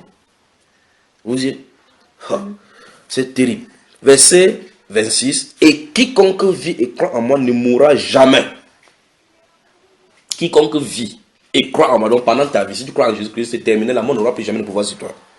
Elle lui dit, oui Seigneur, je crois que tu es le Christ, le Fils de Dieu vivant, Dieu qui devait venir dans le monde. Qu'est-ce que ceci a à voir? Vous voyez? Et elle a ainsi parlé, elle s'en alla, puis elle appela secrètement Marie, sa soeur, et dit, hey, le maître est ici, il te demande. Dès que Marie est sortie, parce que Marie était une pleureuse, mon frère. Quand elle pleure, tu confirmes. Dès que Marie eut entendu, elle se leva promptement et alla vers lui. Car Jésus n'était pas encore entré dans le village, mais il était dans le lieu où Marthe l'avait rencontré. Le juif qui était avec Marie dans la maison et qui l'a consolé, l'ayant vu, s'est levé promptement et sorti, l'a suivi, disant, hey, elle va au sépulcre pour y pleurer. Elle aime trop pleurer. Il n'y a pas besoin de tombe de son frère pour pleurer. C'est eux qui disent comme ça. Lorsque Marie fut arrivée où était Jésus, et qu'elle le vit, elle tomba à ses pieds et lui dit, Seigneur, si tu étais ici, mon frère ne serait pas mort. 2 fois les personnes disent cela. Donc quand Jésus est à côté de toi, c'est l'assurance. Quand je marche dans la vallée de l'homme de la mort, je ne crains aucun mal, parce que ton bâton et ta houlette me rassurent. Donc, même dans la vallée de l'homme de la mort, si Jésus est là, la mort n'est pas la mort. Jésus, la voyant pleurer, elle et les Juifs qui étaient venus avec elle, frémirent en son esprit. Et fut tout ému. Et il dit, où l'avez-vous mis? Seigneur lui répondit, viens et vois. Donc Jésus dit, où l'avez-vous mis? Ce sont des interrogations de la Bible qui sont terribles ici. Étant à plus de 2 jours de marche de là où il se trouve, il sait que Lazare est mort. Il arrive sur le plan long enterré. Il pose la question, où est-ce que vous l'avez mis? Il ne connaît pas où on l'a mis. Il connaît. Ok, allons-y, avançons. Verset 35, c'est le plus court verset de la Bible. Jean 11, verset 35, c'est le plus court verset de la... Jésus pleura. Ça, c'est terrible. Jésus pleura. Mais pourquoi à l'instant là il pleure? Ça, c'est un autre débat. Si on ouvre l'âme dans cet enseignement, on nous conduit. Gardez seulement à l'esprit que Jésus pleura. Il a d'abord fait... Il a pleuré. Il va arriver au niveau de Jésus pleurant. On va voir dans la Bible que ce n'est pas la première fois qu'il pleure. Dans l'Ancien Testament, il a pleuré. Vous savez cela maintenant. Sur quoi les Juifs disent, oh, vous voyez comment il l'aimait. Donc, le pleur se montre clairement qu'il l'aimait. C'est leur interprétation là-bas. Et quelques-uns d'entre eux disent, lui qui a ouvert les yeux des aveugles, ne pouvait pas faire aussi que cet homme-ci ne mourut point. Vous voyez dans les foules, comment les gens disent toujours les choses pour attirer les problèmes sur eux. Jésus, frémissant de nouveau en lui-même, s'est rendu au sépulcre. C'était une grotte et une pierre était placée devant. Jésus dit, ôtez la pierre. Marthe, la sœur du monde, lui dit, Seigneur, il sent déjà, car il y a 4 jours qu'il est là. Maintenant, regardez, je vais vous dire quelque chose. Même les personnes qui vous aiment, si ce n'est pas Dieu, ces personnes qui vous aiment, même en voulant vous aimer, vont vous tuer avec l'amour qu'ils ont pour vous. Regardez ce que Marthe fait. C'est elle qui a couru tout à l'heure vers Jésus. Il dit, si tu étais ici, mon frère ne serait pas mort. Jésus veut ressusciter son frère. Il dit, hé, il sent déjà. Donc ça veut dire, n'ouvrez pas la pierre. Vous voyez ce qu'il en est? Oh, qu'est-ce qu'il a de fait ici? Non, n'ouvre pas la pierre. Si Jésus dit, elle sent déjà, ok, retournons alors. Lazare serait resté dans la mort. C'est sa soeur qui pleurait tout à l'heure en sa faveur, qui amena le blocage. Puis Jésus va se tourner, verset suivant. Ne t'ai-je pas dit, si tu crois, tu verras la gloire de Dieu. Vous savez cela? Oh. C'est terrible. Verset 40 dit, Jésus lui dit, ne t'ai-je pas dit que si tu crois, tu verras la gloire de Dieu? 41. Ils ôtaient donc la pierre et Jésus leva les yeux en haut et dit, Père, je te rends grâce de ce que tu m'as exaucé. Il ne dit pas que tu vas m'exaucer, que tu m'as exaucé. Il n'a pas fait de prière. Mais il dit que Dieu l'a exaucé, pas que Dieu va l'exaucer. Vous voyez la relation qu'il en est. Jésus lui dit, non, pour moi, je savais que tu m'exauces toujours, mais j'ai parlé à cause de la foule qui m'entoure, afin qu'ils croient que c'est toi qui m'as envoyé. Ayant dit cela, il cria d'une voix forte, Lazare, sors! C'est terrible. Ayant dit cela, il cria d'une voix forte, Lazare, sors! La population est là devant. Je sens d'arriver quelque part avec cela. La population est là devant. Il dit, Lazare, sors! Là-bas, on emballait les gens, c'était pas dans le cercueil. On finit d'embaumer. on emballe de la plante de pius que la tête. Donc, tu es blanc comme ça, on emballe avec les bandes. On verse maintenant les milles là-dessus, tous ces produits-là pour garder le corps, que le corps ne pue pas et que ça décompose rapidement. Il dit, Lazare sort, le gars sort. Qu'est-ce qu'il a réveillé? Quelqu'un qui est mort depuis 4 jours. Les yeux qui étaient percés, dont les tombeaux mangeaient, déjà ça se recompose. Le nez sort encore. Imaginez le parfum que Lazare devait sentir. Il sort. Regardez la conséquence. Et le mort sortit, les pieds et les mains liés des bandes, et le visage enveloppé d'un linge. Jésus leur dit, déliez-le et laissez-le aller. Plusieurs des Juifs qui étaient venus vers Marie et qui virent ce que fit Jésus, crurent en lui. Amen. Amen. Alors, le but pour lequel elle a laissé Lazare jusqu'à ce qu'il ne va pas mourir. Vous avez vu? Vous avez vu, n'est-ce pas? Vous avez vu? Donc maintenant, rentrons encore en arrière. Si on avait annoncé à Lazare, à Jésus, Lazare, ton ami, est malade. Il dit, allez maintenant là-bas. Comme vous allez arrêter, comme il est malade, mettez-lui la main, vous dites, oh, je t'ai guéri au nom de Jésus. Il guérit. Lazare va guérir. Il est guéri. C'est bon, non? Les gens devaient croire. Non. Donc le nombre de personnes qui ont cru pour entrer dans le royaume. Et la Bible déclare qu'il y a de la joie dans le ciel pour une seule âme qui dépend sur la terre. Lazare était le moyen pourvu par Dieu pour pouvoir amener ceux-ci dans le royaume. Dieu a donc permis que la maladie le frappe, qu'il meure. Jésus vient le ressusciter pour qu'en voyant cela, les gens croient. Mais il ne dit pas dans le programme que ta maladie, s'il veut te tuer, attends d'abord, faisons le plan. Permets-moi de te tuer, tu meurs pour que celui-ci soit sauvé. Pardon. C'est que personne n'acceptera. On va dire que choisis, pourquoi tu me choisis que moi je meurs? Moi j'ai peur de la mort, Seigneur. Comme il dit qu'on a peur de souffrir, il frappe directement. Job dit que je suis resté, il m'a secoué. Il m'a poussé, il m'a soulevé, il m'a jeté dans la poussière. Parce qu'il fait comme ça pour qu'on le craint, pour qu'il est souverain. Donc, tu dis, oh Seigneur, un de ces jours comme ça, ta vie est bouleversée. Comme quelqu'un reste dans la pauvreté comme ça, ta vie est bouleversée. David, le roi David, il ne cherchait pas lui la faveur. Il était dans les champs. Et quand on va toucher la communion, on va voir donc le problème du champ là. Il était derrière les brebis. Quand le lion vient, il est là pour veiller. Il veille. Quand le loup fait pro, il poursuit le loup. Les loups fait pam.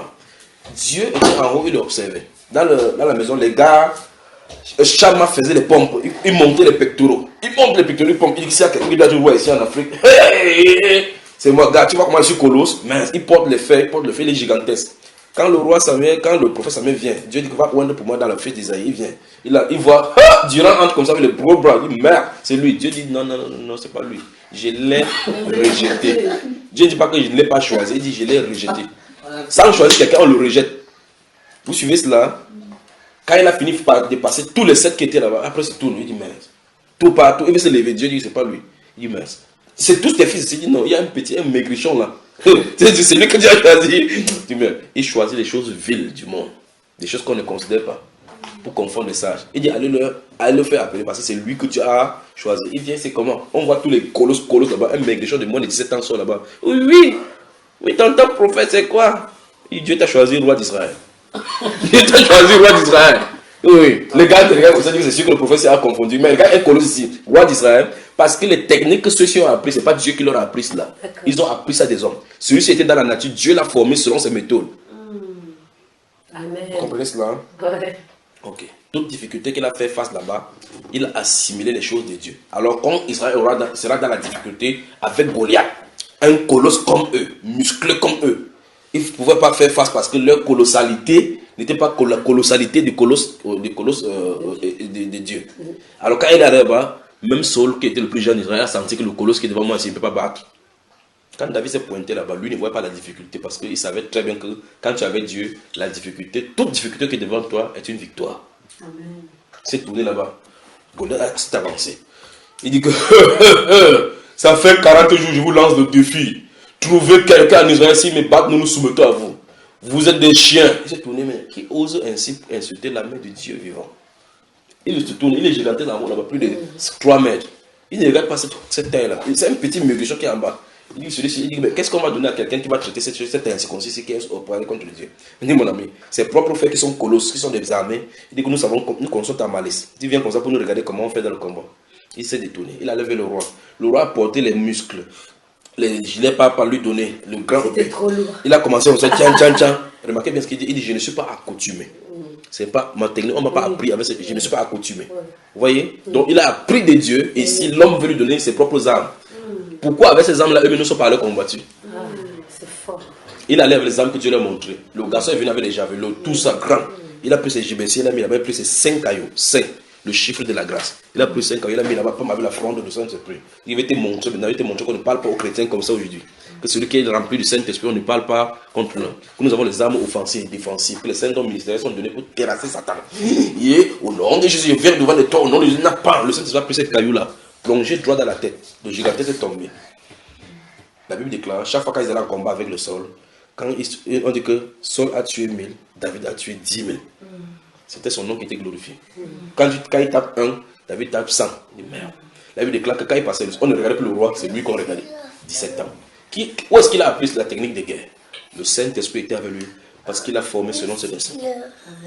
Vous voyez, c'est ce qu'il en est. Donc Dieu peut laisser quelqu'un passer jusqu'à la mort. Voici les preuves ici claires, son ami. Il est malade, il le laisse mourir. Alors quand quelque chose arrive, rejette ça au nom de Jésus, chasse cette maladie, la chasse cette maladie. Oh, yo, yo, yo, yo, yo, si vous voulez aller prêcher chez le pasteur, allez-y. Mais Dieu est Dieu. Vous allez prier Dieu pour chasser Dieu au nom de Jésus. Ça ne marchera pas. Amen. Amen. Philippiens. Ah là là, c'est fort. C'est fort. Nous sommes encore au premier point, je ne suis pas encore avancé. Philippiens, avançons là. Donc, première chose encore, premier principe, admettre que Dieu est l'auteur. Je perds bien mes mots. Que Dieu est l'auteur de tout ce qui peut vous arriver, soit bien comme mal. Si on assimile ça, ça va avancer. Vous y êtes? Philippiens chapitre 2.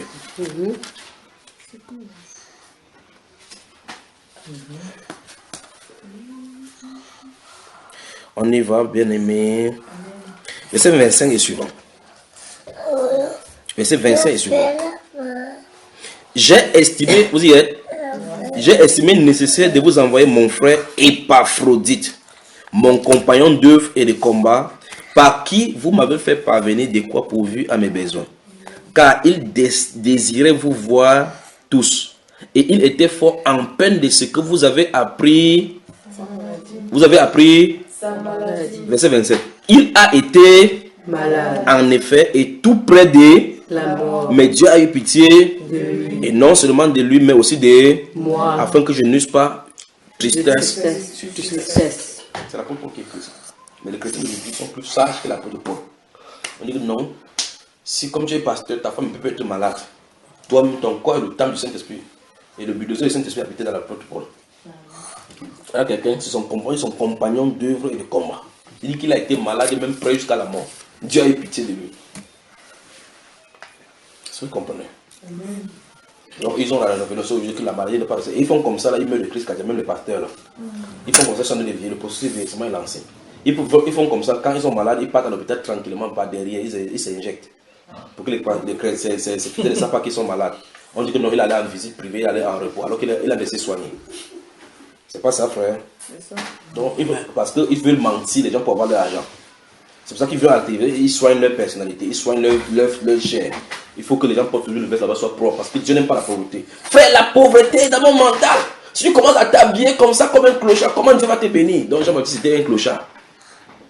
L'apôtre Pierre était un clochard quand elle a dit que l'or et l'argent, je n'ai pas. Mais ce que j'ai au nom de Jésus, je te donne. Il dit, je n'ai ni or ni argent. Donc faisons attention, d'accord? Si c'est enseigné, si chez Désir là-bas, toute la Bible, ça parle. Dans le premier point, on doit admettre que tout ce qui arrive, soit le bien, soit le mal, c'est selon la volonté de Dieu.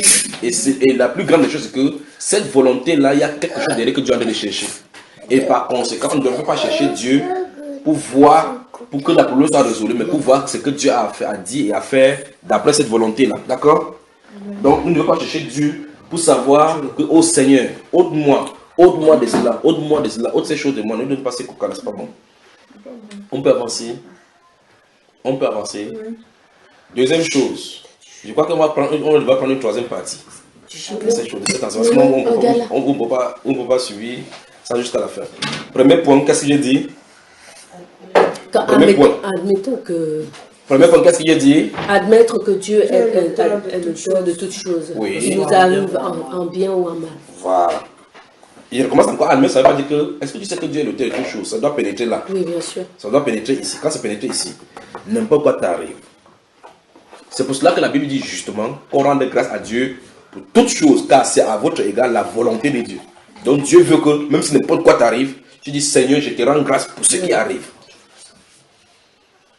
Quand quelqu'un avait échoué un jour, elle est venue à l'assemblée, elle dit que frère, je voulais dire que je n'ai pas eu mon examen. J'ai dit, tu as remercié le Seigneur. Il a ouvert les yeux, l'autre va regarder que j'ai remercié, c'est parce qu'il a échoué. Et oui, tu dois dire Seigneur, merci, comme j'ai échoué cet examen. Il dit pardon, merci Seigneur, comme j'ai échoué cet examen. C'est quel genre d'évangile tu prêches comme ça, frère Junior? C'est la Bible. Parce qu'il a dit que remercier Dieu en toutes choses. Toutes choses, ça ne veut pas dire que le bien. Ça dit soit le mal, soit le bien. Alors maintenant, tu dis, non, il ne peut pas remercier. Alors le Seigneur te montre que si tu passais ton examen, ton voisin devait être mécontent, il devait aller chez le marabout, on devait te faire l'accident le jour où tu partais célébrer ta victoire. Et tu devais mourir. Là tu dis quoi? Tu dis Seigneur merci de m'avoir fait échouer l'examen. Mais comme Dieu est Dieu, il ne veut pas te dire pourquoi il a fait que tu échoues. Il fait que tu échoues seulement, tu restes tranquille. Les voies de Dieu sont insondables. Il te fait échouer tout simplement. Donc l'échec n'est pas un signe de ta non-appartenance à Dieu, ni ton signe, ni un signe pour montrer que Dieu n'a pas en information avec toi. D'accord? Ce n'est pas toujours cela. L'échec peut être un moment, un signe de Dieu pour dire pause, le temps qu'il est avec toi. Vous suivez? Deuxième point. Deuxième point. Bien sûr. Sois prêt à rompre toute désobéissance. Et le deuxième point. C'est le deuxième point. Il faut être prêt à rompre toute désobéissance et à être totalement soumis au commandement de Dieu. Il ne sait pas comment ces choses peuvent être dans la Bible. On essaie de chercher le midi à 14h pour que Dieu nous exauce. Non. Il faut que ces choses soient vues en profondeur. Et à être prêt. Et être prêt à obéir au commandement de Dieu. Et à être Totalement soumis. C'est ça. Totalement soumis au commandement du Seigneur. Toute personne que vous allez voir avoir cette relation dans la Bible était totalement soumise à Dieu.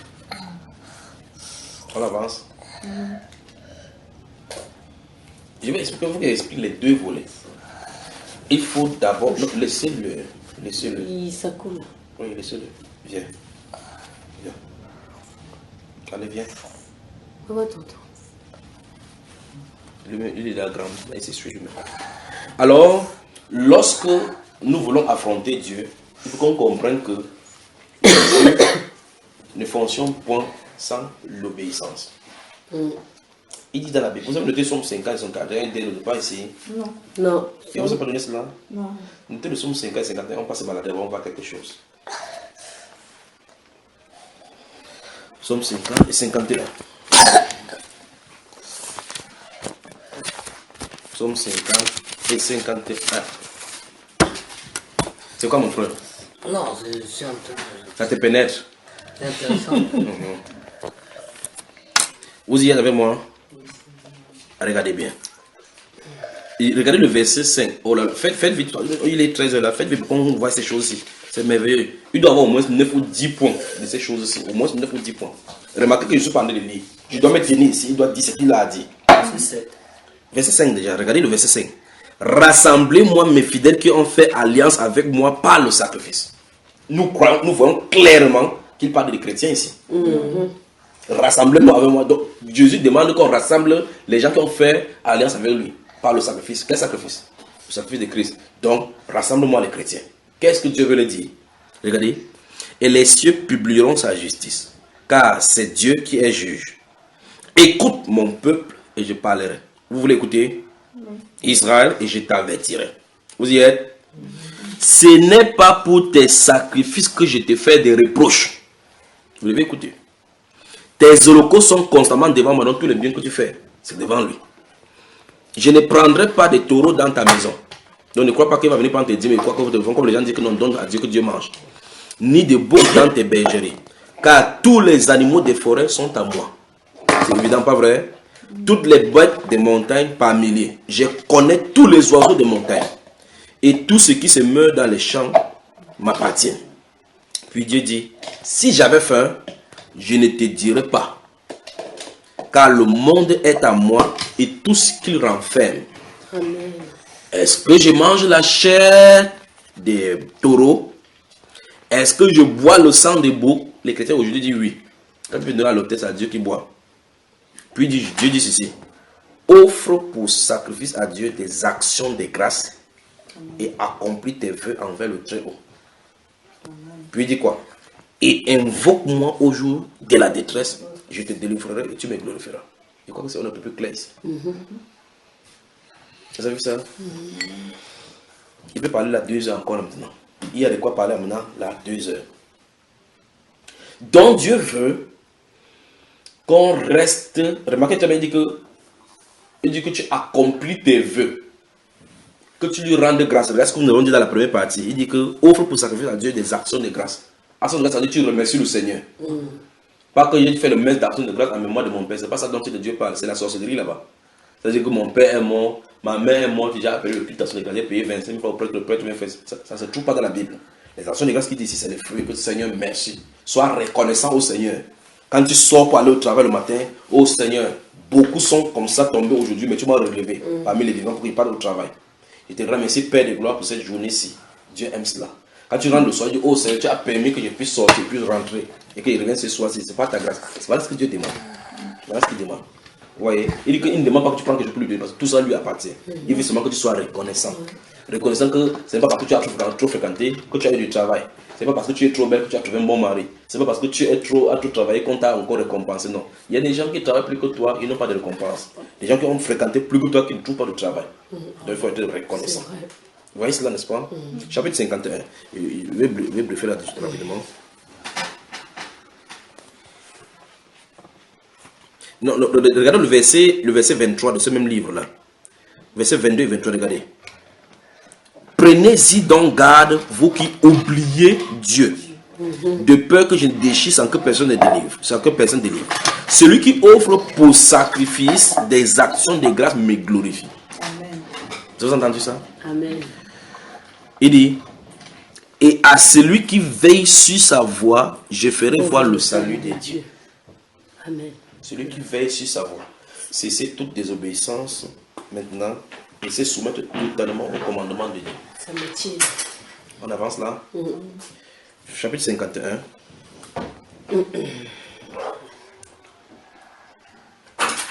Verset 17 à 21. Regardez. Seigneur, ouvre mes lèvres et ma bouche publiera ta louange. Si tu eusses voulu des sacrifices, je t'en aurais donné, je t'en aurais offert. Mais tu ne prends point plaisir aux holocaustes.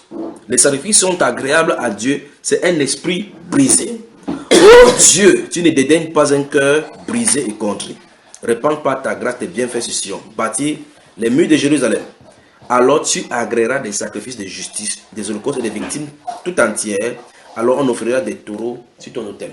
Donc Dieu veut quelqu'un qui a le cœur brisé, pas les orgueilleux. C'est-à-dire, tu ne me donnes pas. Et c'est justement ça qu'on enseigne aux chrétiens. Je suis Dieu. Je suis un Dieu. Je suis le roi. Oh, bien aimé, il faut savoir quelle est ta postérité. Si tu ne sais pas que tu es un Dieu. Hey, hey, je suis un Dieu. Je suis un Dieu. Je suis un roi. Un roi marche comme ça. Sois galant. Sois galant. On a ta demande pour savoir que tu es un Dieu. Lui marchait sur la terre.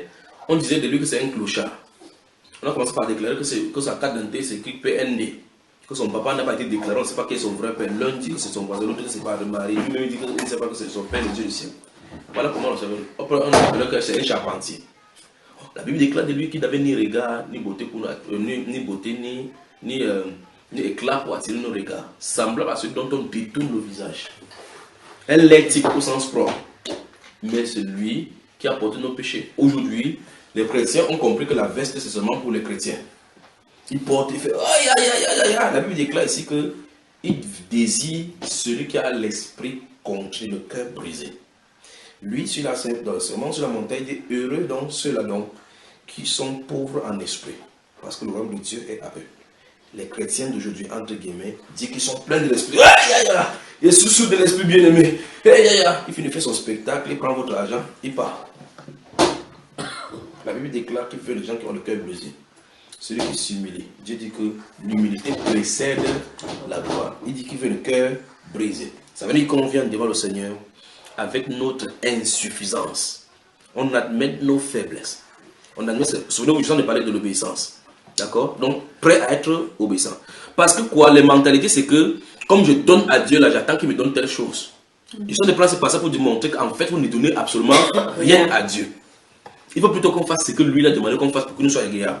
Il dit, offre pour sacrifice à Dieu des actions de grâce et accomplir tes vœux. Donc, si tu devais faire quelque chose, fais-le.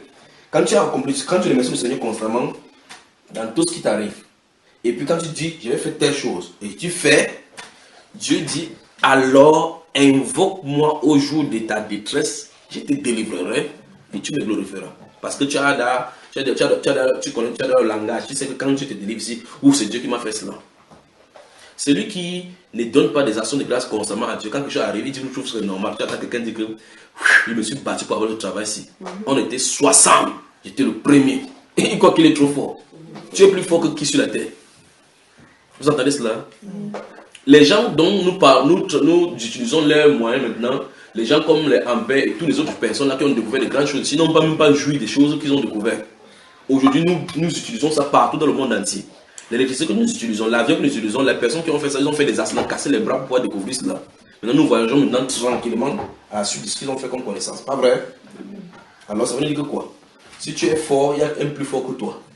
Si tu es excellent dans un domaine, il y a plus excellent que toi dans ce même domaine-là. Ça veut dire quoi? Tu ne tiens pas le monopole de la sagesse. Pas de monopole des richesses. Tu veux goûter à n'importe quelle gloire, Salomon l'a fait, il a appelé tout ça vanité.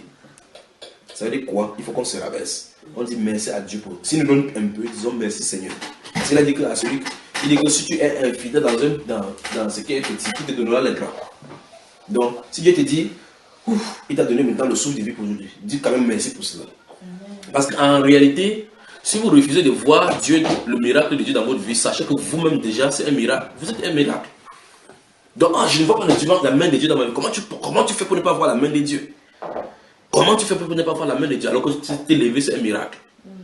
T'es levé seulement, c'est un miracle. Tu ne sais pas quand tu dors, tu ne sais pas quand tu te réveilles. Dans cet intervalle, tout peut t'arriver. Il y a des gens qui ont dormi, s'est levé, on dit clairement que le cancer est sorti de ton bras. Comment ça a fait pour ce moment-là? Tu vois, les tumeurs sont sortis. Et toi, tu te lèves, tu dors, tu dis que je suis trop fort. La nuit, si je me suis battu avec les démons. Tu t'es battu avec les démons. Que je dis non, je suis très fort. Le gars, c'est un peu pas ma tête. Le sorcier là, jusqu'à l'autre soir, il prend la machette pour aller taper comme. Il y a une. Je sais pas où, dans quel pays il était là. Quelqu'un a dit quand il rêvait, il s'est levé, il a pris la. On était où là? C'est en France. C'est une maman qui disait qu'elle rêvait comment on couchait dans la nuit avec elle. C'était la femme ou ses épouse. Elle se lève comme ça dans la nuit, elle prend le pilon, elle va taper sur cette maman qui l'a fait. Elle tape sur le lit, tape que tu ne couches plus avec moi. La guerre de l'esprit est devenue la guerre de la chair. Alors, qu'est-ce que le Seigneur veut nous faire comprendre? Qu'il n'est pas là pour nos biens matériels. Parce que tous les biens lui appartiennent. Il veut seulement qu'on soit reconnaissant pour tout ce qu'il est. Dieu a fait le temps que chacun a une destinée. Chacun a une destinée. Et on ne peut pas commencer à se comparer à d'autres. Ouais, pourquoi lui il a l'argent, pas l'argent? Il faut que je m'enrichisse. Il est venu, le but. À toi, on peut donner 2 milliards ici. Moi, un faible comme moi, vous me donnez l'argent, ça va me finir. Parce qu'il ne sait pas comment maîtriser cela. Donc la seule chose à faire, c'est de me débarrasser de ça rapidement.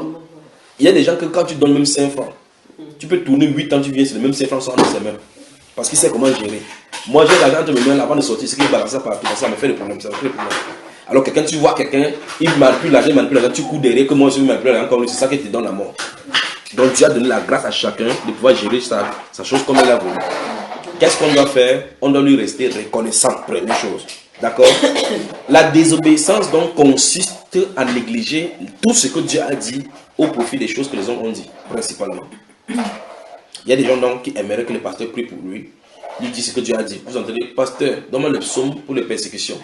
Donc quand il y a persécutions, il dit pasteur, donne-moi le psaume pour les persécutions. Alors qu'est-ce qu'on a fait? On a conçu maintenant des livres, on dit que tout sur les psaumes. On classe les psaumes par difficulté. Vous êtes persécuté, voici la liste. Vous avez des malades, voici la liste. Vous dormez sans dormir, voici la liste. Après on vend cela maintenant, 5 000. Alors quand tu apprends, tu as mon livre dessus. Comme ça, quand tu regardes, tu te lèves en réalité, vous voyez que vous êtes préparé mentalement à vouloir fuir le problème. Tu te lèves, j'ai eu des songes, mauvais songes aujourd'hui, tu ouvres le songe, la table de matière, mauvais songe, tu vas chercher le songe. Quand je mate à la fin de l'homme de la mort, tout ce qui est de la mort, je le chasse. Oh, livre de prière stratégique, je chasse, je ne brûle pas le feu du Saint-Esprit, tout ce qui est là. En fait, ça ne changera pas. Ça ne changera pas. Parce que la Bible déclare que si tu obéis à Dieu, si l'ennemi vient par toi par un chemin, il rentrera par 7. C'est ce que Dieu nous a promis. Mais il faut qu'il y ait d'abord l'obéissance.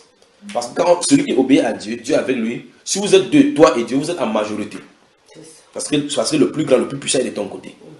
Alors maintenant, parce qu'on a laissé Dieu, on va utiliser ses paroles pour aller combattre. Ça ne marchera pas comme ça. Ce n'est pas la suite des récitations qui fait fuir l'ennemi.